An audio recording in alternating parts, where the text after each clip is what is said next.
ਰਾਮ ਰਹੀਮ ਨੂੰ ਪਰੋਲ ਮਿਲ ਗਈ ਹੈ। ਇਹ ਪਰੋਲ ਦੇ ਮਾਇਨੇ ਕੀ ਕੱਢੇ ਜਾਣ, ਇਹ ਕਾਫੀ ਜਿਹੜੇ ਹਾਲਾਤ ਨੇ ਇਹ ਸਾਰੇ ਕਿਸੇ ਹੋਰ ਪਾਸੇ ਨੂੰ ਜਾ ਰਹੇ ਸੀ। ਅਚਾਨਕ ਰਾਮ ਰਹੀਮ ਦੀ ਪਰੋਲ ਦੇ ਮਾਇਨੇ ਕੀ ਸਮਝੇ ਜਾ ਸਕਦੇ ਨੇ?